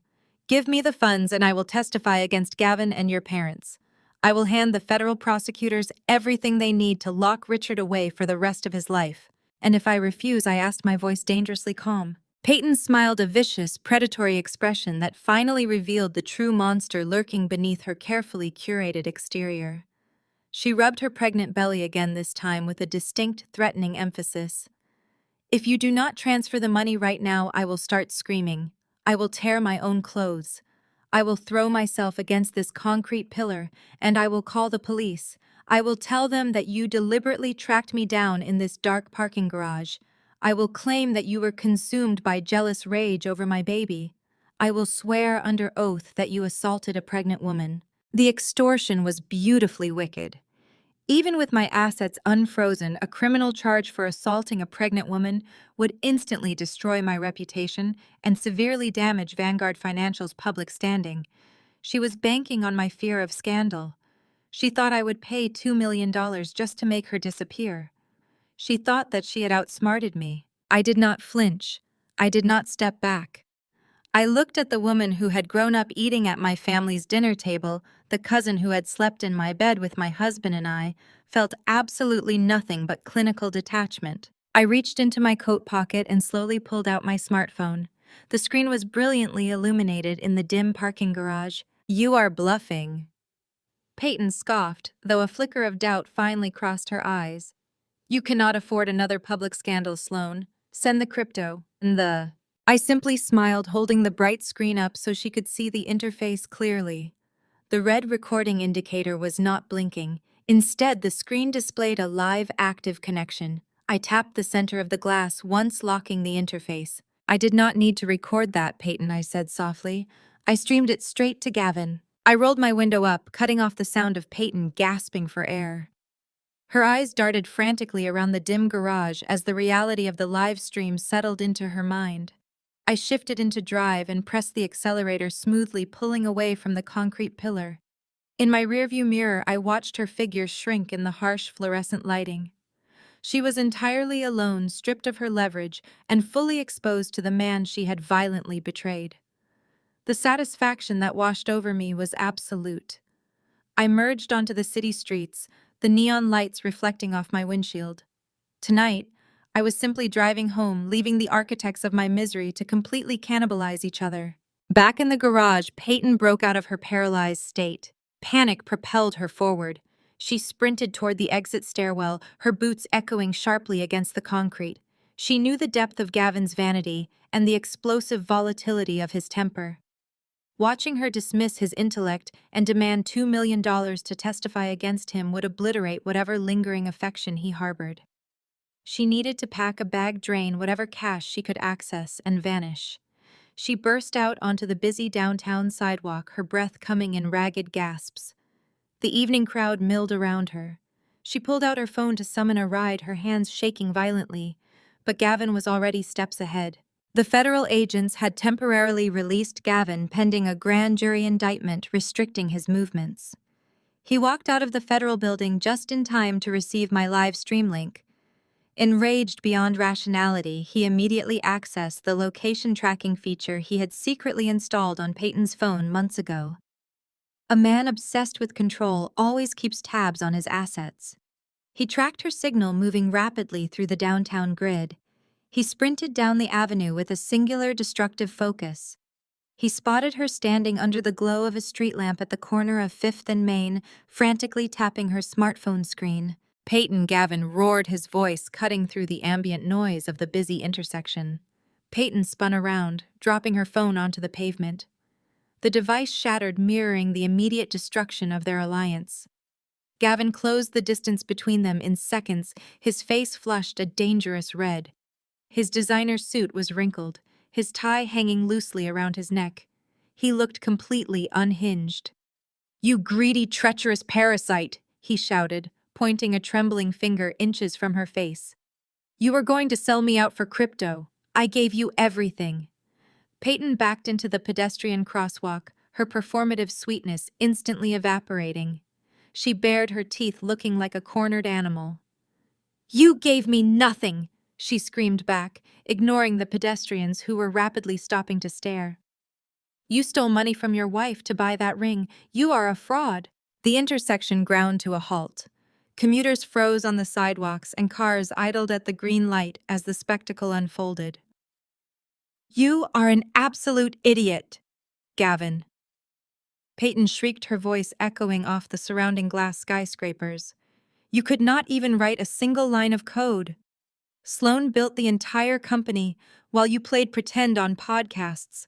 I only slept with you because I wanted the penthouse. I wanted the money. You are pathetic." Gavin lunged forward, grabbing her designer handbag and violently hurling it into the street. The contents scattered across the asphalt. "You are nothing without me," he bellowed, his voice cracking with pure rage. "I elevated you from a nobody. You are a cheap gold digger who tried to extort a pregnant woman narrative to save your own skin. I'm going to make sure you rot in a cell." Bystanders immediately raised their smartphones. The bright flashes of camera lights and the steady glow of recording indicators illuminated the dark street. Within seconds, a dozen different angles of the billionaire tech fraud and his mistress, tearing each other apart, were being broadcast live across social media networks. Peyton lunged at Gavin, slapping him across the face with an open palm. Gavin stumbled backward, clutching his cheek before shoving her away. They were completely oblivious to the digital audience surrounding them, entirely consumed by their mutual destruction. The polished image they had sold to the world was being dismantled live on the street. The wail of approaching sirens finally pierced the chaos. Two patrol cars violently swerved into the intersection, their blue and red lights painting the surrounding buildings in frantic flashes. 4 police officers jumped out, commanding the crowd to step back. Gavin and Peyton ignored the authorities, continuing to scream obscenities as they wrestled over a scattered pile of credit cards on the pavement. The officers moved in swiftly, forcibly separating the two combatants. Gavin swung blindly, his elbow striking an officer in the chest. It was a catastrophic mistake. He was immediately slammed against the hood of the patrol car, his arms wrenched behind his back. Peyton shrieked hysterically, kicking at the officer who grabbed her wrists. "You cannot arrest me," she sobbed loudly. "I am a victim." The commanding officer pulled a radio from his belt, loudly reading their identities to dispatch. The response crackled back seconds later, confirming active federal and state warrants for both individuals regarding the Vanguard financial embezzlement and corporate fraud investigation. The officer secured the heavy metal cuffs around Peyton's wrists, ignoring her dramatic wailing. "You are both under arrest for public endangerment, assaulting an officer, and outstanding federal warrants," he announced firmly. The crowd cheered as Gavin and Peyton were forcefully shoved into the back of separate patrol cars. The doors slammed shut, sealing them inside the physical manifestation of their ruined lives. I watched the live footage stream across a local news site from the quiet comfort of my home, sipping a glass of wine. The wreckage of their fragile alliance played on an endless loop, providing the perfect background noise as I reclaimed my peaceful existence. The public downfall of Gavin and Peyton dominated the global news cycle for a week. Their humiliating street brawl played on an endless loop across every major network, a visceral conclusion to their fabricated empire. But while they sat in federal holding cells, awaiting grand jury indictments, a much quieter, more desperate crisis was unfolding across town. My parents were drowning. The catastrophic failure of their conservatorship plot and the severe legal sanctions leveled by Judge Sterling had decimated Richard Wilson. His elite, expensive legal team, furious at being publicly sanctioned, dropped him as a client. They demanded payment for the retainer deficit, threatening to seize his physical assets. Facing imminent foreclosure on their sprawling suburban mansion and devoid of liquid capital, Richard and Caroline were backed into a suffocating corner. Their corrupt network abandoned them, their social standing evaporated. They had nothing left to lose, making them highly dangerous. They needed an untraceable influx of cash, and they knew where to find it. I had recently flown to Tokyo for a publicized 3-day summit to finalize our Vanguard international expansion. My parents closely monitored my corporate itinerary. They knew my primary residence would be vacant. More importantly, they knew what hung on the walls of my estate. Over the years, I had quietly curated an extensive, valuable collection of contemporary art. While my parents squandered their wealth on depreciating luxury cars and country club fees, I had invested in tangible cultural assets. Several pieces in my main gallery were worth hundreds of thousands of dollars each on the open market, easily liquidated through the network of private brokers Richard had cultivated during his career. Under the cover of darkness, my parents drove a rented cargo van up the winding road to my isolated property. Richard bypassed the outer perimeter gate using an outdated master access code he had covertly retained from the original construction phase. They moved with uncoordinated desperation. Caroline, dressed in dark clothing, disabled the exterior power junction box, plunging the immediate perimeter into total darkness. Richard shattered the reinforced glass of the rear terrace door with a heavy crowbar, reaching through the jagged opening to unlock the deadbolt. They slipped into the silent living room, their flashlights cutting through the darkness, illuminating the prized canvases hanging throughout the space. They wasted no time. Richard moved aggressively from wall to wall, violently pulling heavy ornate frames off their secure mounts. He showed absolutely no regard for the delicate artwork, tossing priceless canvases onto the hardwood floor with a sickening thud. Caroline frantically followed behind him, slicing the canvas directly out of the frames with a sharp utility knife, rolling them tightly to fit into the canvas duffel bags she carried. They moved with a feral energy, completely stripping the walls of my home. "This is taking too long," Caroline hissed, her voice echoing sharply in the empty house.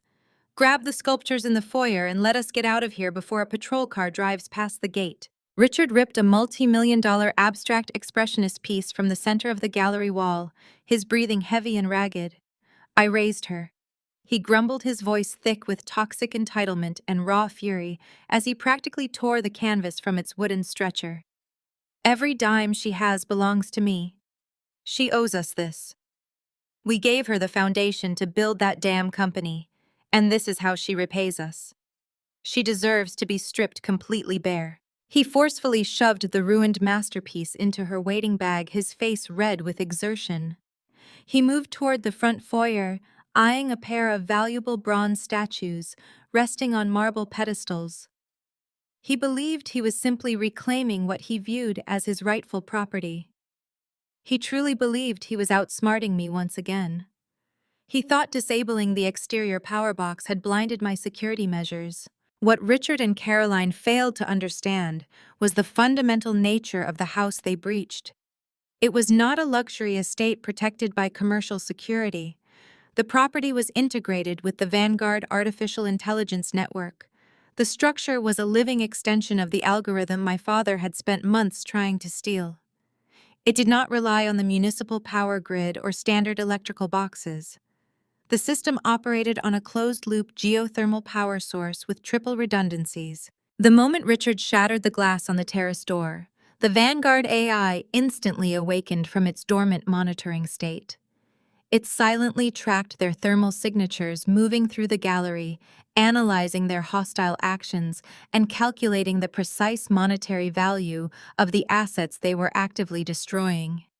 It waited with cold machine patience until they were deeply embedded within the center of the house, fully occupied with their frantic theft. As Richard reached his hands out to grab the bronze sculpture in the foyer, the air in the house suddenly hummed with a low, vibrating frequency. The flashlights in their hands flickered and instantly died.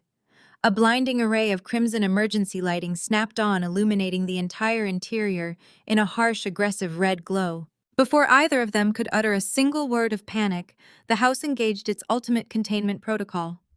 With a terrifying synchronized mechanical roar, Thick panels of military-grade solid steel blast shutters violently slammed down over every single window and exterior door in the estate. The heavy metallic thuds shook the foundation, sealing the entire structure with absolute inescapable finality.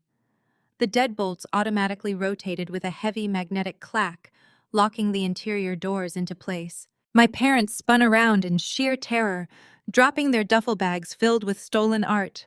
Richard rushed toward the front entrance, pounding his fists frantically against the impenetrable steel barrier blocking the door.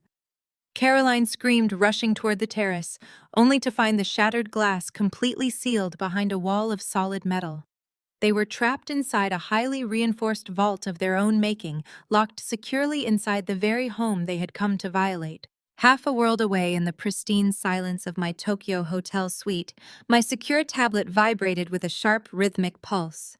The screen illuminated the darkened room with a stark crimson notification banner. Vanguard AI Critical Breach Containment Protocol initiated. I sat up against the crisp white headboard, a cold smile forming on my lips, and tapped the encrypted live feed. The high-definition night vision cameras inside my gallery provided a flawless broadcast of the chaos unfolding. Richard and Caroline were trapped like rats in a titanium cage.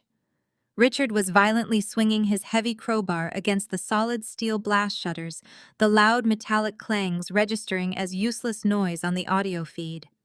His face was a mask of primal panic sweat pouring down his forehead, realizing the physical limits of his brute force against military-grade engineering. Caroline was pacing the perimeter of the room, clutching a rolled-up canvas to her chest like a protective shield, her mouth moving in frantic, breathless whispers. The system interface on my tablet confirmed that the automated dispatch protocol had already triggered. The local police department had received a silent, verified alarm indicating an active burglary with suspects contained on site. They were responding with maximum urgency. I watched the exterior camera feeds as 4 patrol cars practically flew up my private driveway, their red and blue lights painting the surrounding manicured trees in rapid, chaotic flashes. The officers exited their vehicles, with weapons drawn quickly forming a tactical perimeter around the heavily fortified house. They found the disabled power junction box and the shattered glass of the terrace door, but the steel shutters presented an impenetrable barrier. The lead officer approached the front entrance, pressing the intercom button. The Vanguard AI system immediately routed the audio directly to my tablet in Tokyo. I tapped the microphone icon, my voice carrying crystal clear across the Pacific Ocean and broadcasting through the exterior speakers of my estate. "Officers, this is Sloane Wilson, the property owner," I stated calmly. "You are responding to a verified perimeter breach. The suspects are currently contained inside the primary gallery. They are armed with a crowbar and a utility knife, and they have actively destroyed millions of dollars in artwork. I am remotely disengaging the front entrance blast shutter and unlocking the deadbolts for you now. Proceed with caution." I swiped a command on my screen. The heavy steel panel covering the front doors retracted with a smooth mechanical hum, folding up into the ceiling housing. The reinforced doors unlatched. The officers moved in swiftly, their heavy boots thudding against the marble foyer. Inside the gallery, Richard froze, dropping the crowbar to the hardwood floor with a loud clatter as the flashlight beams from the police rifles pierced the darkness. "Put your hands in the air and step away from the bags," the lead officer commanded, his voice echoing through the cavernous space. Caroline shrieked, dropping the stolen canvas and stumbling backward into a pedestal. She held her hands up, her face twisted in a mixture of sheer terror and absolute indignation. "This is a misunderstanding," Richard stammered, his arrogant posture crumbling under the blinding glare of the tactical lights. "We are her parents. We have every right to be here." The officers did not lower their weapons. They moved forward with practiced precision, forcing Richard against the wall and kicking his legs apart to conduct a search. Caroline watched in horror as cold metal handcuffs were violently snapped around her husband's wrists. "You cannot do this to us!" Caroline screamed, her voice cracking with hysterical entitlement. "I am her mother. I have a right to take what I want. She owes us." The arresting officer did not even blink, remaining completely indifferent to her maternal claims. "Ma'am, you are currently standing inside a sealed crime scene, surrounded by bags of stolen property," he replied in a flat, monotone voice. "Turn around and put your hands behind your back." I tapped the microphone icon on my tablet again, my voice projecting through the interior ceiling speakers directly into the gallery. "Officer, I am formally pressing felony breaking and entering grand larceny and destruction of property charges against both of those individuals." I announced, my words echoing coldly over the heads of my parents. "They do not have permission to be on my property. They are criminals. Process them accordingly." Caroline let out a devastated wail as the officer forcefully spun her around and secured her wrists. Richard stared at the nearest security camera, his eyes wide, with the realization that his destruction was orchestrated from thousands of miles away. They were marched out of the gallery, pushed through the foyer, and led out the doors into the humid night air. The flashing patrol car lights illuminated the driveway and the street beyond my private gates. The commotion had attracted an audience. My neighborhood was an exclusive enclave populated by the very country club elite my parents worshipped. Several wealthy neighbors awakened by the sirens had gathered at the edge of my property line in their silk robes and slippers. They stood in stunned silence, holding their smartphones up to record the unbelievable spectacle. Richard and Caroline, the once self-proclaimed royalty of the local social scene, were paraded down the driveway in handcuffs, like common street thugs. Caroline desperately tried to hide her face behind her shoulder, but the glaring police spotlights offered no sanctuary. The neighbors whispered and pointed their judgmental stares piercing through my parents' shattered reputation. The officers shoved Richard into the back of the first patrol car, pushing his head down to clear the door frame. Caroline was dragged to the second vehicle, her sobs muffled, as the heavy door slammed shut. They had broken into my home to steal a financial lifeline, completely convinced of their untouchable superiority. Instead, they had locked themselves in a cage of federal charges and public disgrace, ending their reign in the back of a police cruiser. The weeks following the spectacular arrests of my parents and my husband moved with brutal efficiency.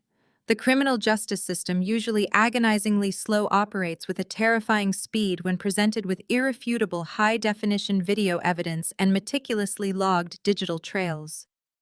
Richard and Caroline were denied bail for 3 days before a judge granted it, forcing them to surrender passports and wear GPS monitors.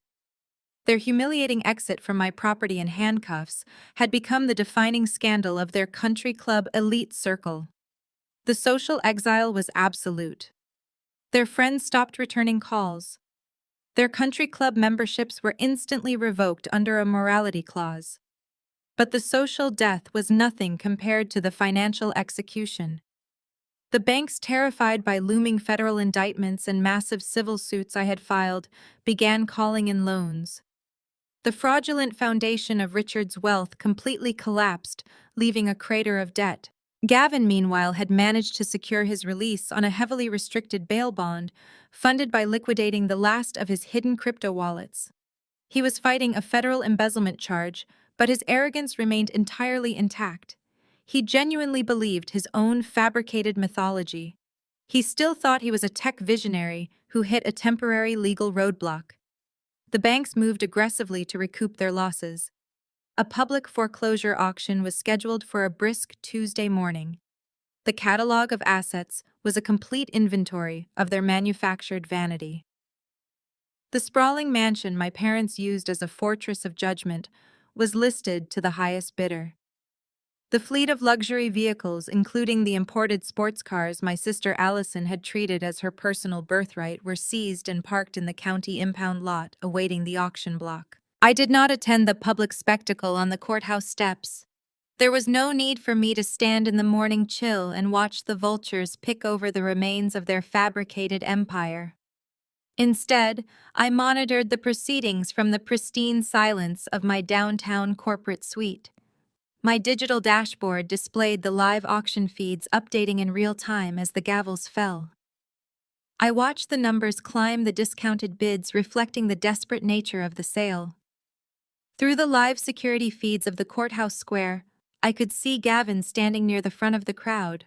Despite wearing a federal tracking monitor, he stood with his chest puffed out and insufferable smirk plastered across his face. Allison stood right beside him, wearing oversized designer sunglasses and a cashmere coat she likely purchased on a maxed-out credit card hours before her accounts were frozen. They did not look like a family facing absolute ruin. They looked suspiciously triumphant.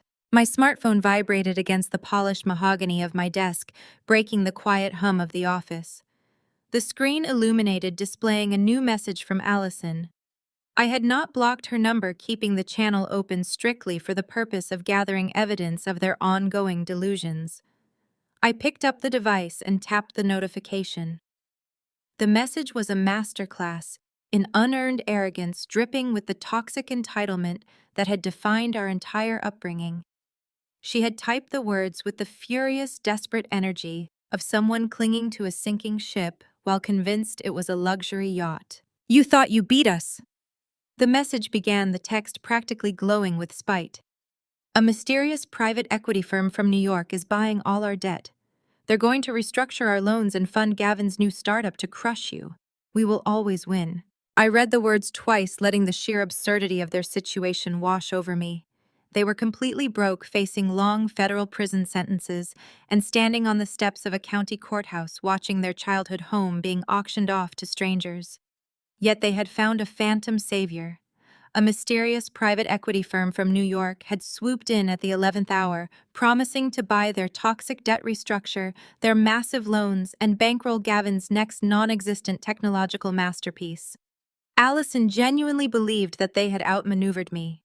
She believed that the universe, recognizing their inherent superiority, had delivered a billionaire white knight to restore them to their rightful place at the top of the social hierarchy. They had spent their entire lives underestimating me, assuming my quiet dedication was a symptom of weakness rather than a strategic advantage.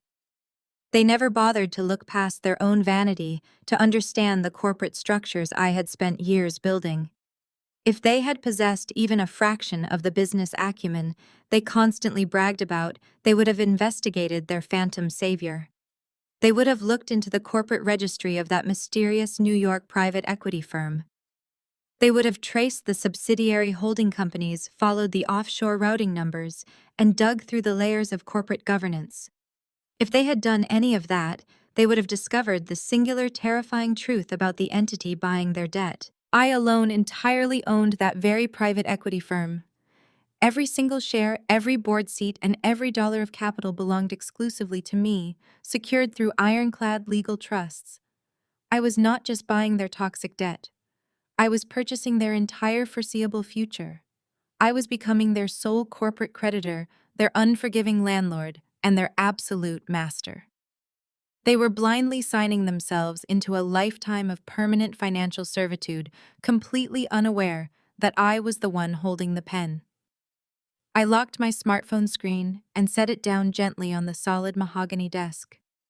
I picked up my porcelain mug, took a slow, deliberate sip of my dark black coffee, and let the bitter taste settle on my tongue. The endgame had finally arrived. I stood up from my leather chair and walked over to the full-length mirror resting in the corner of my office. I smoothed the lapels of my best-tailored power suit, checking my reflection with cold, ruthless precision. It was time for the final meeting. The glass elevator ascended smoothly to the 50th floor of the most prestigious investment bank in downtown Seattle. Inside stood Richard, Caroline, Allison, and Gavin. They had spared absolutely no expense for this specific occasion, dipping into the very last hidden credit lines they possessed to ensure they looked like conquering monarchs, rather than desperate criminals out on bail. Richard wore a bespoke Italian navy suit, his chin held high with an unearned air of supreme authority. Caroline had draped herself in a pristine white cashmere coat, over a designer dress, her diamonds catching the harsh fluorescent light. Allison clutched a limited edition leather handbag, her lips painted a severe shade of crimson. Gavin leaned against the glass panel, adjusting his platinum watch, his ankle monitor completely hidden beneath the tailored hem of his expensive trousers. They looked exactly like the billionaires they pretended to be. The elevator chimed and the heavy doors slid open to reveal a sprawling reception area decorated with imported marble and modern art. Two senior bank managers dressed in conservative gray suits immediately stepped forward to greet them. The managers bowed slightly, their expressions a carefully practiced mask of professional deference. They ushered the family down a wide corridor lined with frosted glass walls and into the primary executive boardroom. The room was breathtaking. Floor-to-ceiling windows offered a panoramic view of the Seattle skyline and the dark waters of the Puget Sound. A massive gleaming mahogany table dominated the center of the space, surrounded by plush leather executive chairs. Thick stacks of perfectly bound legal documents rested at the far end of the table, accompanied by a row of expensive fountain pens. Richard immediately claimed a seat near the center of the table, spreading his hands flat against the polished wood. He looked at the bank managers with a triumphant sneer. "I must say, gentlemen, it is refreshing to finally do business with people who understand true value." Richard boomed his voice, echoing in the large room. The local lenders lacked the vision to see the temporary nature of our liquidity issue. It takes a sophisticated New York private equity firm to recognize a multi-billion-dollar empire when they see one. Caroline elegantly crossed her legs and offered a tight, condescending smile. It was simply a matter of time before the right caliber of investors stepped in, she added, adjusting her diamond tennis bracelet. "We are a legacy family. You do not simply erase decades of societal contribution over a minor legal misunderstanding. Our new partners in Manhattan understand our pedigree." Gavin leaned back in his chair, lacing his fingers together behind his head, the picture of relaxed arrogance. He looked directly at the senior bank manager. "The debt restructuring is just phase 1, Gavin stated, dripping with absolute certainty. "The real play here is the venture capital injection for my new tech platform. The New York guys saw the blueprints and practically begged to fully fund the seed round. Once we launch next quarter, the revenue projections will completely dwarf whatever Vanguard AI is currently pulling in. We are going to obliterate the competition and reclaim our rightful market share." Allison laughed, a sharp, brittle sound that cut through the quiet hum of the boardroom's climate control system. She pulled out her phone and placed it on the mahogany table like a weapon.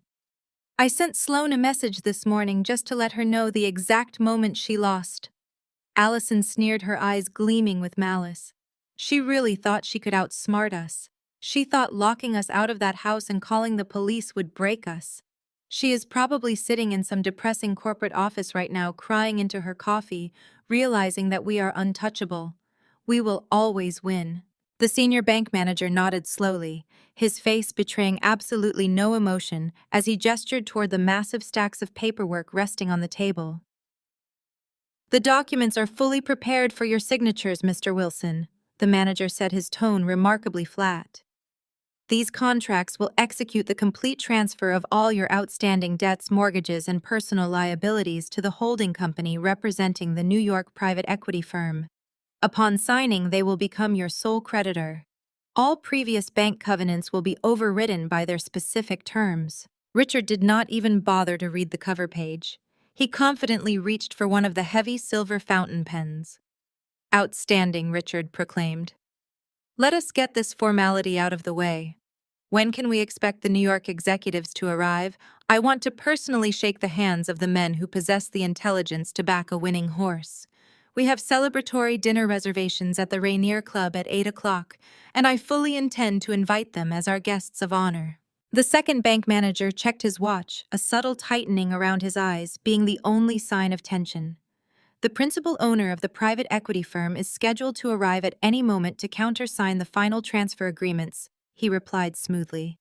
"They are currently stepping off the private elevator." Gavin sat up straight, straightening his tie and adjusting his posture. He wanted to look like the brilliant founder he claimed to be. Allison mirrored the movement, ensuring her posture was perfectly straight, ready to charm the wealthy Manhattan financiers. Caroline smoothed an imaginary wrinkle from her pristine cashmere coat. Richard held the fountain pen aloft, completely ready to sign his name and officially secure their financial resurrection. The air in the boardroom grew thick with anticipation. They were seconds away from ultimate victory. They were seconds away from securing the capital needed to completely destroy me. Then the heavy oak double doors at the far end of the boardroom clicked open. There were absolutely no New York executives waiting to greet them. I walked into the room alone carrying a sleek briefcase. I sat directly at the head of the table. Richard, Caroline, Allison, and Gavin arrived at the top floor of the prestigious Seattle bank, dressed impeccably to the nines.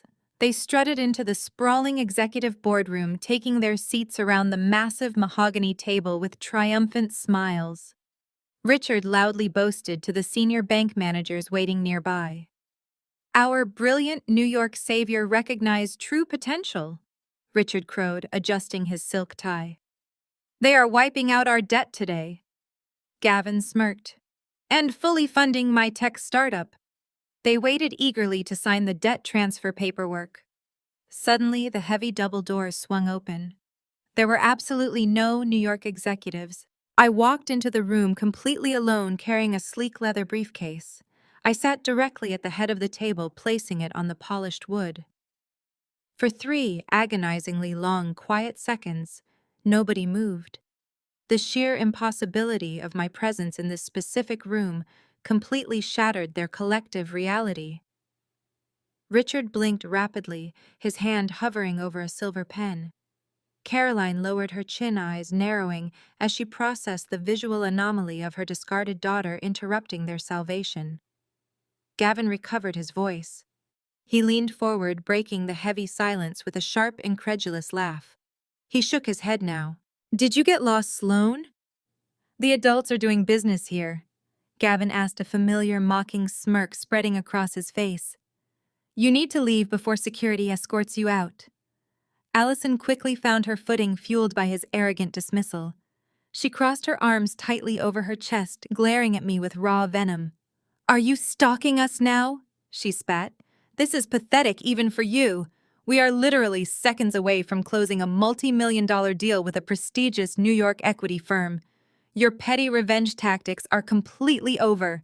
Get out of our private boardroom immediately." I ignored my sister entirely. I turned my attention to Richard, who was looking furiously at the 2 senior bank managers standing near the windows. "Gentlemen, what is the meaning of this interruption?" Richard demanded, his face flushing a deep shade of angry crimson. "Remove her immediately now. We are expecting the principal investors of Vanguard Equity, and I will not have this hysterical woman ruining a crucial corporate restructuring meeting." The lead bank manager did not reach for his radio. He did not step forward to escort me away. Instead, he simply bowed his head toward me quite respectfully. "Mr. Wilson," the manager stated, his voice completely stripped of the deference he had shown Richard just moments prior. "The principal investor has already arrived. You are currently speaking to her." The air vanished from the room. The absolute silence returned, heavier and far more suffocating than before. His jaw physically dropped. His fingers went slack, and the heavy silver fountain pen slipped from his grasp, clattering loudly against the mahogany table and rolling onto the floor. Caroline froze, her manicured hand suspended midair near her pearl necklace. I snapped the twin brass locks on my briefcase wide open now. The sharp metallic clicks instantly echoed like loud gunshots in the quiet room. I opened the lid and smoothly extracted a thick stack of finalized corporate contracts, sliding them directly into the center of the table. I looked directly at them, speaking with absolute, undeniable, calm authority. "Good morning. I am the sole owner of Vanguard Equity, the firm that just bought your entire portfolio of bad debt for $200 million. That means officially I am your bank. I am your landlord. I own you." I watched the blood very rapidly drain from his face, leaving his skin terribly pale. The arrogant smirk vanished, replaced by an expression of pure, unadulterated terror. He looked down at the contracts resting in front of him, then back up at me, his eyes wide and panicked. The reality of the situation was crashing down upon him with the force of a falling building. "No," Gavin whispered, his voice cracking very noticeably. "That is impossible. The broker said we were dealing with a Manhattan conglomerate. The contracts specify aggressive restructuring terms for my new technology platform. You do not have that kind of capital. I folded my hands neatly on the table, holding steady. The broker said exactly what my legal team instructed him to say, Gavin. I created Vanguard Equity as a blind holding company specifically for this transaction. The capital came directly from the liquidated assets of my international Vanguard AI expansion. You see, while you were desperately trying to steal my algorithms and leverage my parents' depreciating real estate to fund your fraudulent lifestyle, I was quietly amassing actual liquid wealth. I bought every single promissory note, every outstanding mortgage, and every defaulted credit line attached to the Wilson family name. Allison lunged forward, slamming her hands onto the wooden table. "You tricked us!" she screamed, her voice shrill and echoing wildly. "You set us up! We are not signing anything. We will find another buyer." I smiled, leaning back slightly in my leather chair. "You already signed the preliminary transfer agreements last night electronically. Allison, the documents on this table are simply the final execution clauses acknowledging the change of ownership. Your previous lenders were thrilled to offload your toxic debt for pennies on the dollar. You have absolutely no other buyers. You have no remaining assets. You have zero leverage anymore." I turned my gaze back to Richard now, too. He finally understood the gravity of his absolute predicament. He had spent his entire life valuing people solely by their financial worth, and now he was sitting across from the one person who held his entire net worth securely in her hands. "You thought you could wipe the slate clean?" I whispered. "You thought you could orchestrate my ruin, steal my property, and casually find a new investor to bail you out when you inevitably failed. You assumed your unearned privilege would protect you. You were entirely incorrect. I have finally won. Goodbye, Richard. Enjoy the absolute ruin you created." The silence in the boardroom was absolute, heavy, and suffocating. My words hung in the chilled air, slowly dismantling the elaborate fantasy my family had constructed over the past several months. Gavin, whose smug arrogance had defined his existence just moments ago, stared at me with vacant, uncomprehending eyes. He opened his mouth to speak, but no sound emerged. The reality of his absolute ruin had temporarily short-circuited his brain. Richard grasped the edge of the mahogany table, his knuckles turning stark white as he desperately tried to anchor himself to a world that no longer existed. Caroline simply sat frozen, her hand still hovering near her pearl necklace, her pristine white cashmere suddenly looking less like a symbol of wealth and more like a shroud. Allison looked between me and the stacks of finalized contracts, her severe crimson lips parted in a silent scream of realization. The two senior bank managers who had previously treated my father with practiced, obsequious deference now took a synchronized, deliberate step backward. They physically distanced themselves from the toxic entity sitting at the table. They knew exactly who I was, and they knew precisely what was about to happen. They were merely facilitators in my meticulously engineered corporate execution. I reached into my sleek leather briefcase one final time. The satisfying snap of the brass locks echoed like a judge's gavel. I withdrew a thick, sealed manila folder, the heavy cardstock slapping against the polished wood as I tossed it directly into the center of the table. "According to the specific non-negotiable terms of your original loans, any documented evidence of financial fraud allows the primary creditor to call the loans due immediately," I stated, my voice echoing with cold, clinical precision. I reached out and slid the manila folder across the table toward Richard. It came to a stop, resting perfectly against his trembling hands. "Open it," I commanded. Richard's fingers shook violently as he flipped open the cover. Inside rested certified copies of the grand jury indictments. I had leveraged my extensive corporate network to legally obtain the unsealed dockets minutes before arriving at the bank. "Those are federal FBI indictments." I continued, my gaze locking onto my father's terrified face. "You committed widespread wire fraud. You deliberately lied on multiple mortgage applications. You fabricated revenue streams to secure massive lines of credit. And as the sole owner of Vanguard Equity, the entity that currently holds every single one of those fraudulently obtained loans, I am executing my legal right.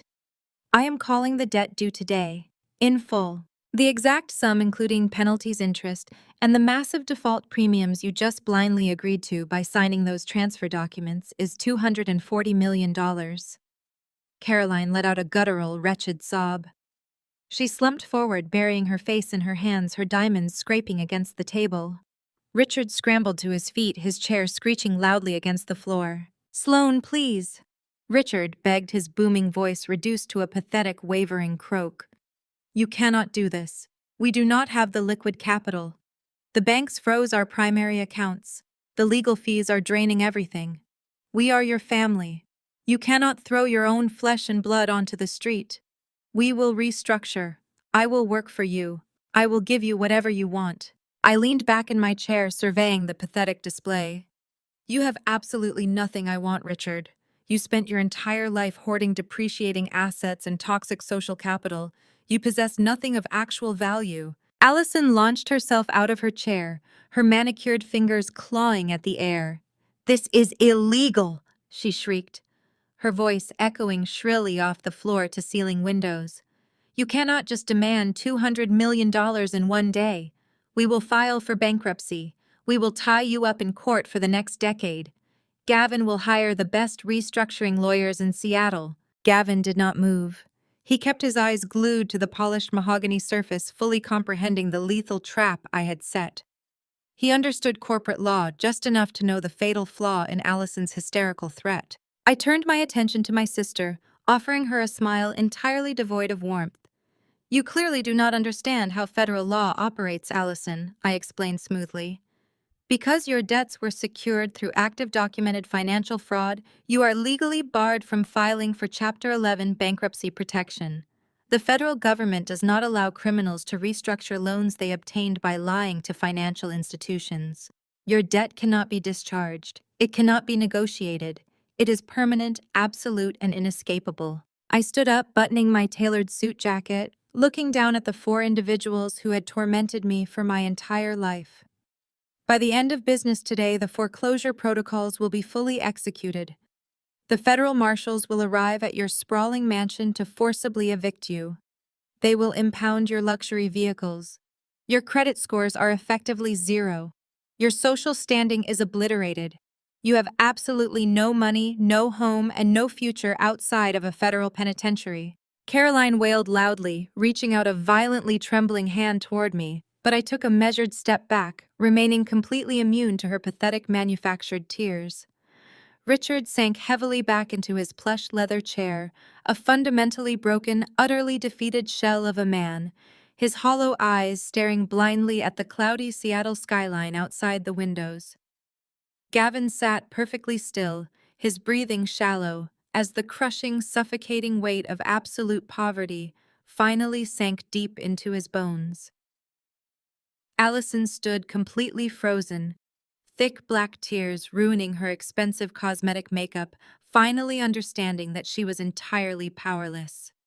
The false empire they had built on lies, arrogance, and cruelty had been completely leveled, leaving them with nothing but the devastating realization of their inescapable ruin.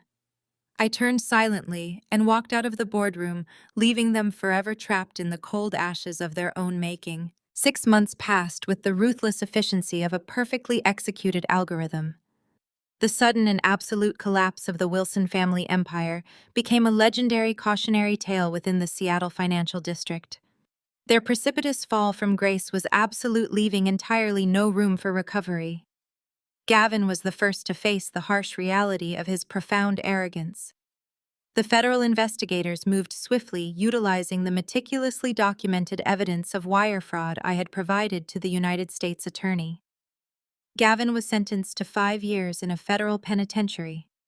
His pristine tailored suits were replaced by standard-issue prison uniforms. His delusions of being a technological visionary evaporated within the concrete walls of his cell.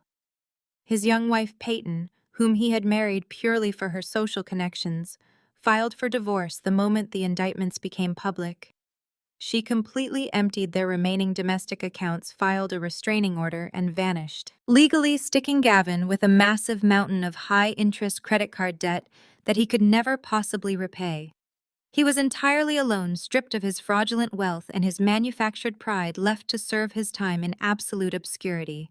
Richard and Caroline experienced an even more dramatic descent. Stripped of their sprawling mansion, their luxury vehicles, and their country club memberships, they were forced into cramped Section 8 public housing on the far outskirts of the city. Their new reality consisted of peeling linoleum floors, dripping faucets, and paper-thin walls. Richard, a man who had spent his entire adult life projecting unearned authority, aged 10 years in a matter of weeks.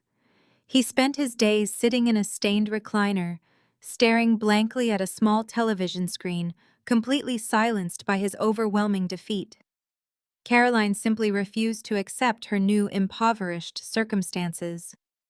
She wandered the narrow, poorly lit hallways of their housing complex, wearing her faded, moth-eaten cashmere coats.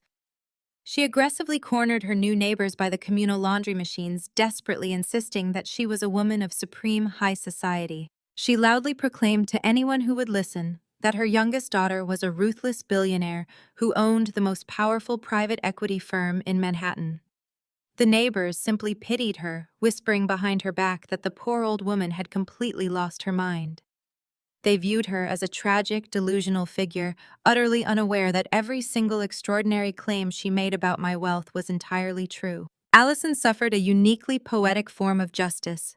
Her husband Malcolm had always been a quiet, decent man who tolerated my family only out of obligation.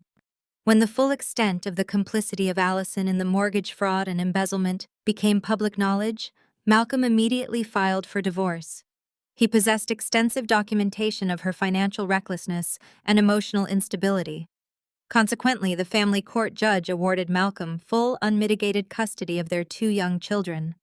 Allison was legally barred from the primary residence and left entirely destitute, forced to rent a tiny room above a noisy commercial laundromat.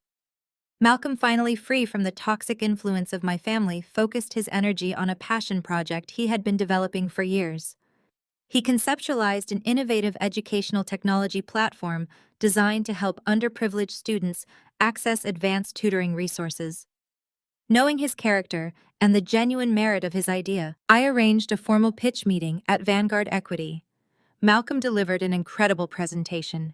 He was brilliant, dedicated, and entirely devoid of the arrogant entitlement that defined my sister. I did not offer him a loan. Instead, I officially directed Vanguard Equity to fully fund his entire venture with a $5 million foundational grant. He wept with gratitude, securing a beautiful future for my niece and nephew, while Allison remained completely isolated from the prosperity she felt she inherently deserved. The transition was finally complete. The toxic, suffocating roots of my past had been entirely severed, leaving nothing but fertile ground for my future. On the evening of Valentine Day, I stood alone on the expansive glass balcony of my new luxury penthouse in the heart of downtown Seattle. The crisp winter air carried the faint scent of rain and salt water from the Puget Sound. Below me, the city stretched out like a glittering blanket of diamonds, the headlights of countless vehicles moving in steady streams along the coastal highways. I wore a simple silk gown, feeling the gentle breeze brush against my skin. I held a crystal flute of vintage champagne, the tiny golden bubbles rising rapidly to the surface. There was no grand party, no loud music, and absolutely no performative audience. I did not need external validation to recognize my own immense worth. I took a slow sip of the crisp champagne, letting the exquisite taste linger on my tongue. The sky above the towering skyscrapers shifted into shades of deep violet and fiery crimson as the sun began its steady descent beneath the horizon. My smartphone, resting on the sleek glass table beside me, suddenly chimed with a priority notification. The screen illuminated the darkening balcony. I reached over and picked up the device, my eyes scanning the secure financial dashboard provided by my chief operations officer. The numbers glowed brightly against the screen. Vanguard Equity, the company I had built from absolutely nothing, through sheer willpower and relentless strategic planning, had officially crossed the $1 billion valuation mark. I locked the screen and set the phone down. I looked back out over the sprawling city, a profound, unshakable silence settling deep within my soul. The burning anger that had fueled me for decades was entirely gone. The bitter resentment that had defined my relationship with my family had completely evaporated. They were no longer my burden to carry. The metaphorical camera of my life pulled back, capturing me standing victorious against the fading light. I smiled softly into the sunset, breathing in the crisp evening air. I felt no anger and no resentment. I possessed only absolute power, perfect peace, and ultimate unbreakable freedom.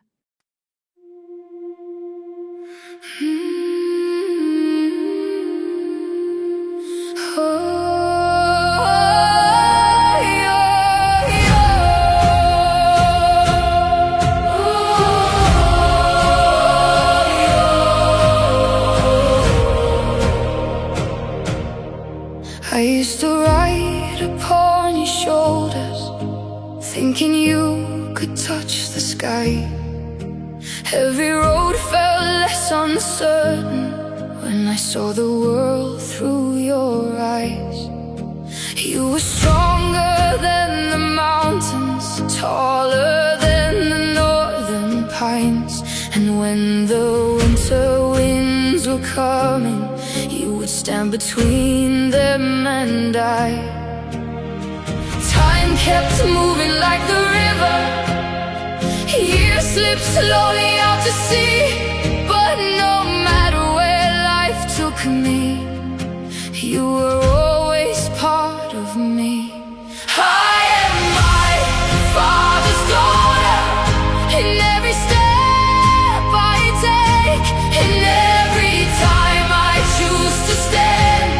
When it's easier to break, I carry your courage in my heart, your fire inside my soul. And though the years keep moving on, your love still leads me home.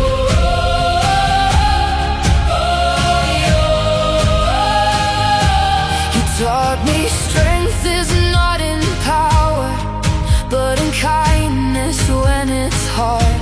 You taught me how to keep on going when the road grows cold and dark. Every lesson, every story, every laugh around the flame lies within me like an echo, calling softly through my name. And when I face my greatest battles, when I feel I can't go on, I can hear your voice beside me saying, child, you're stronger than you know.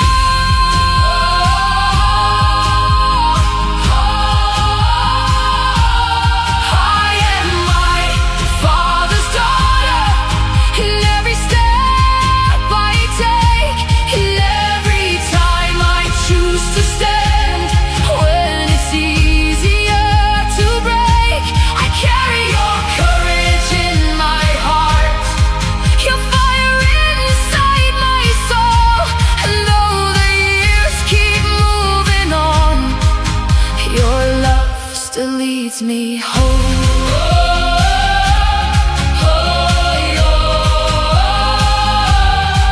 One day the snow will cover footprints, one day the fire will burn low.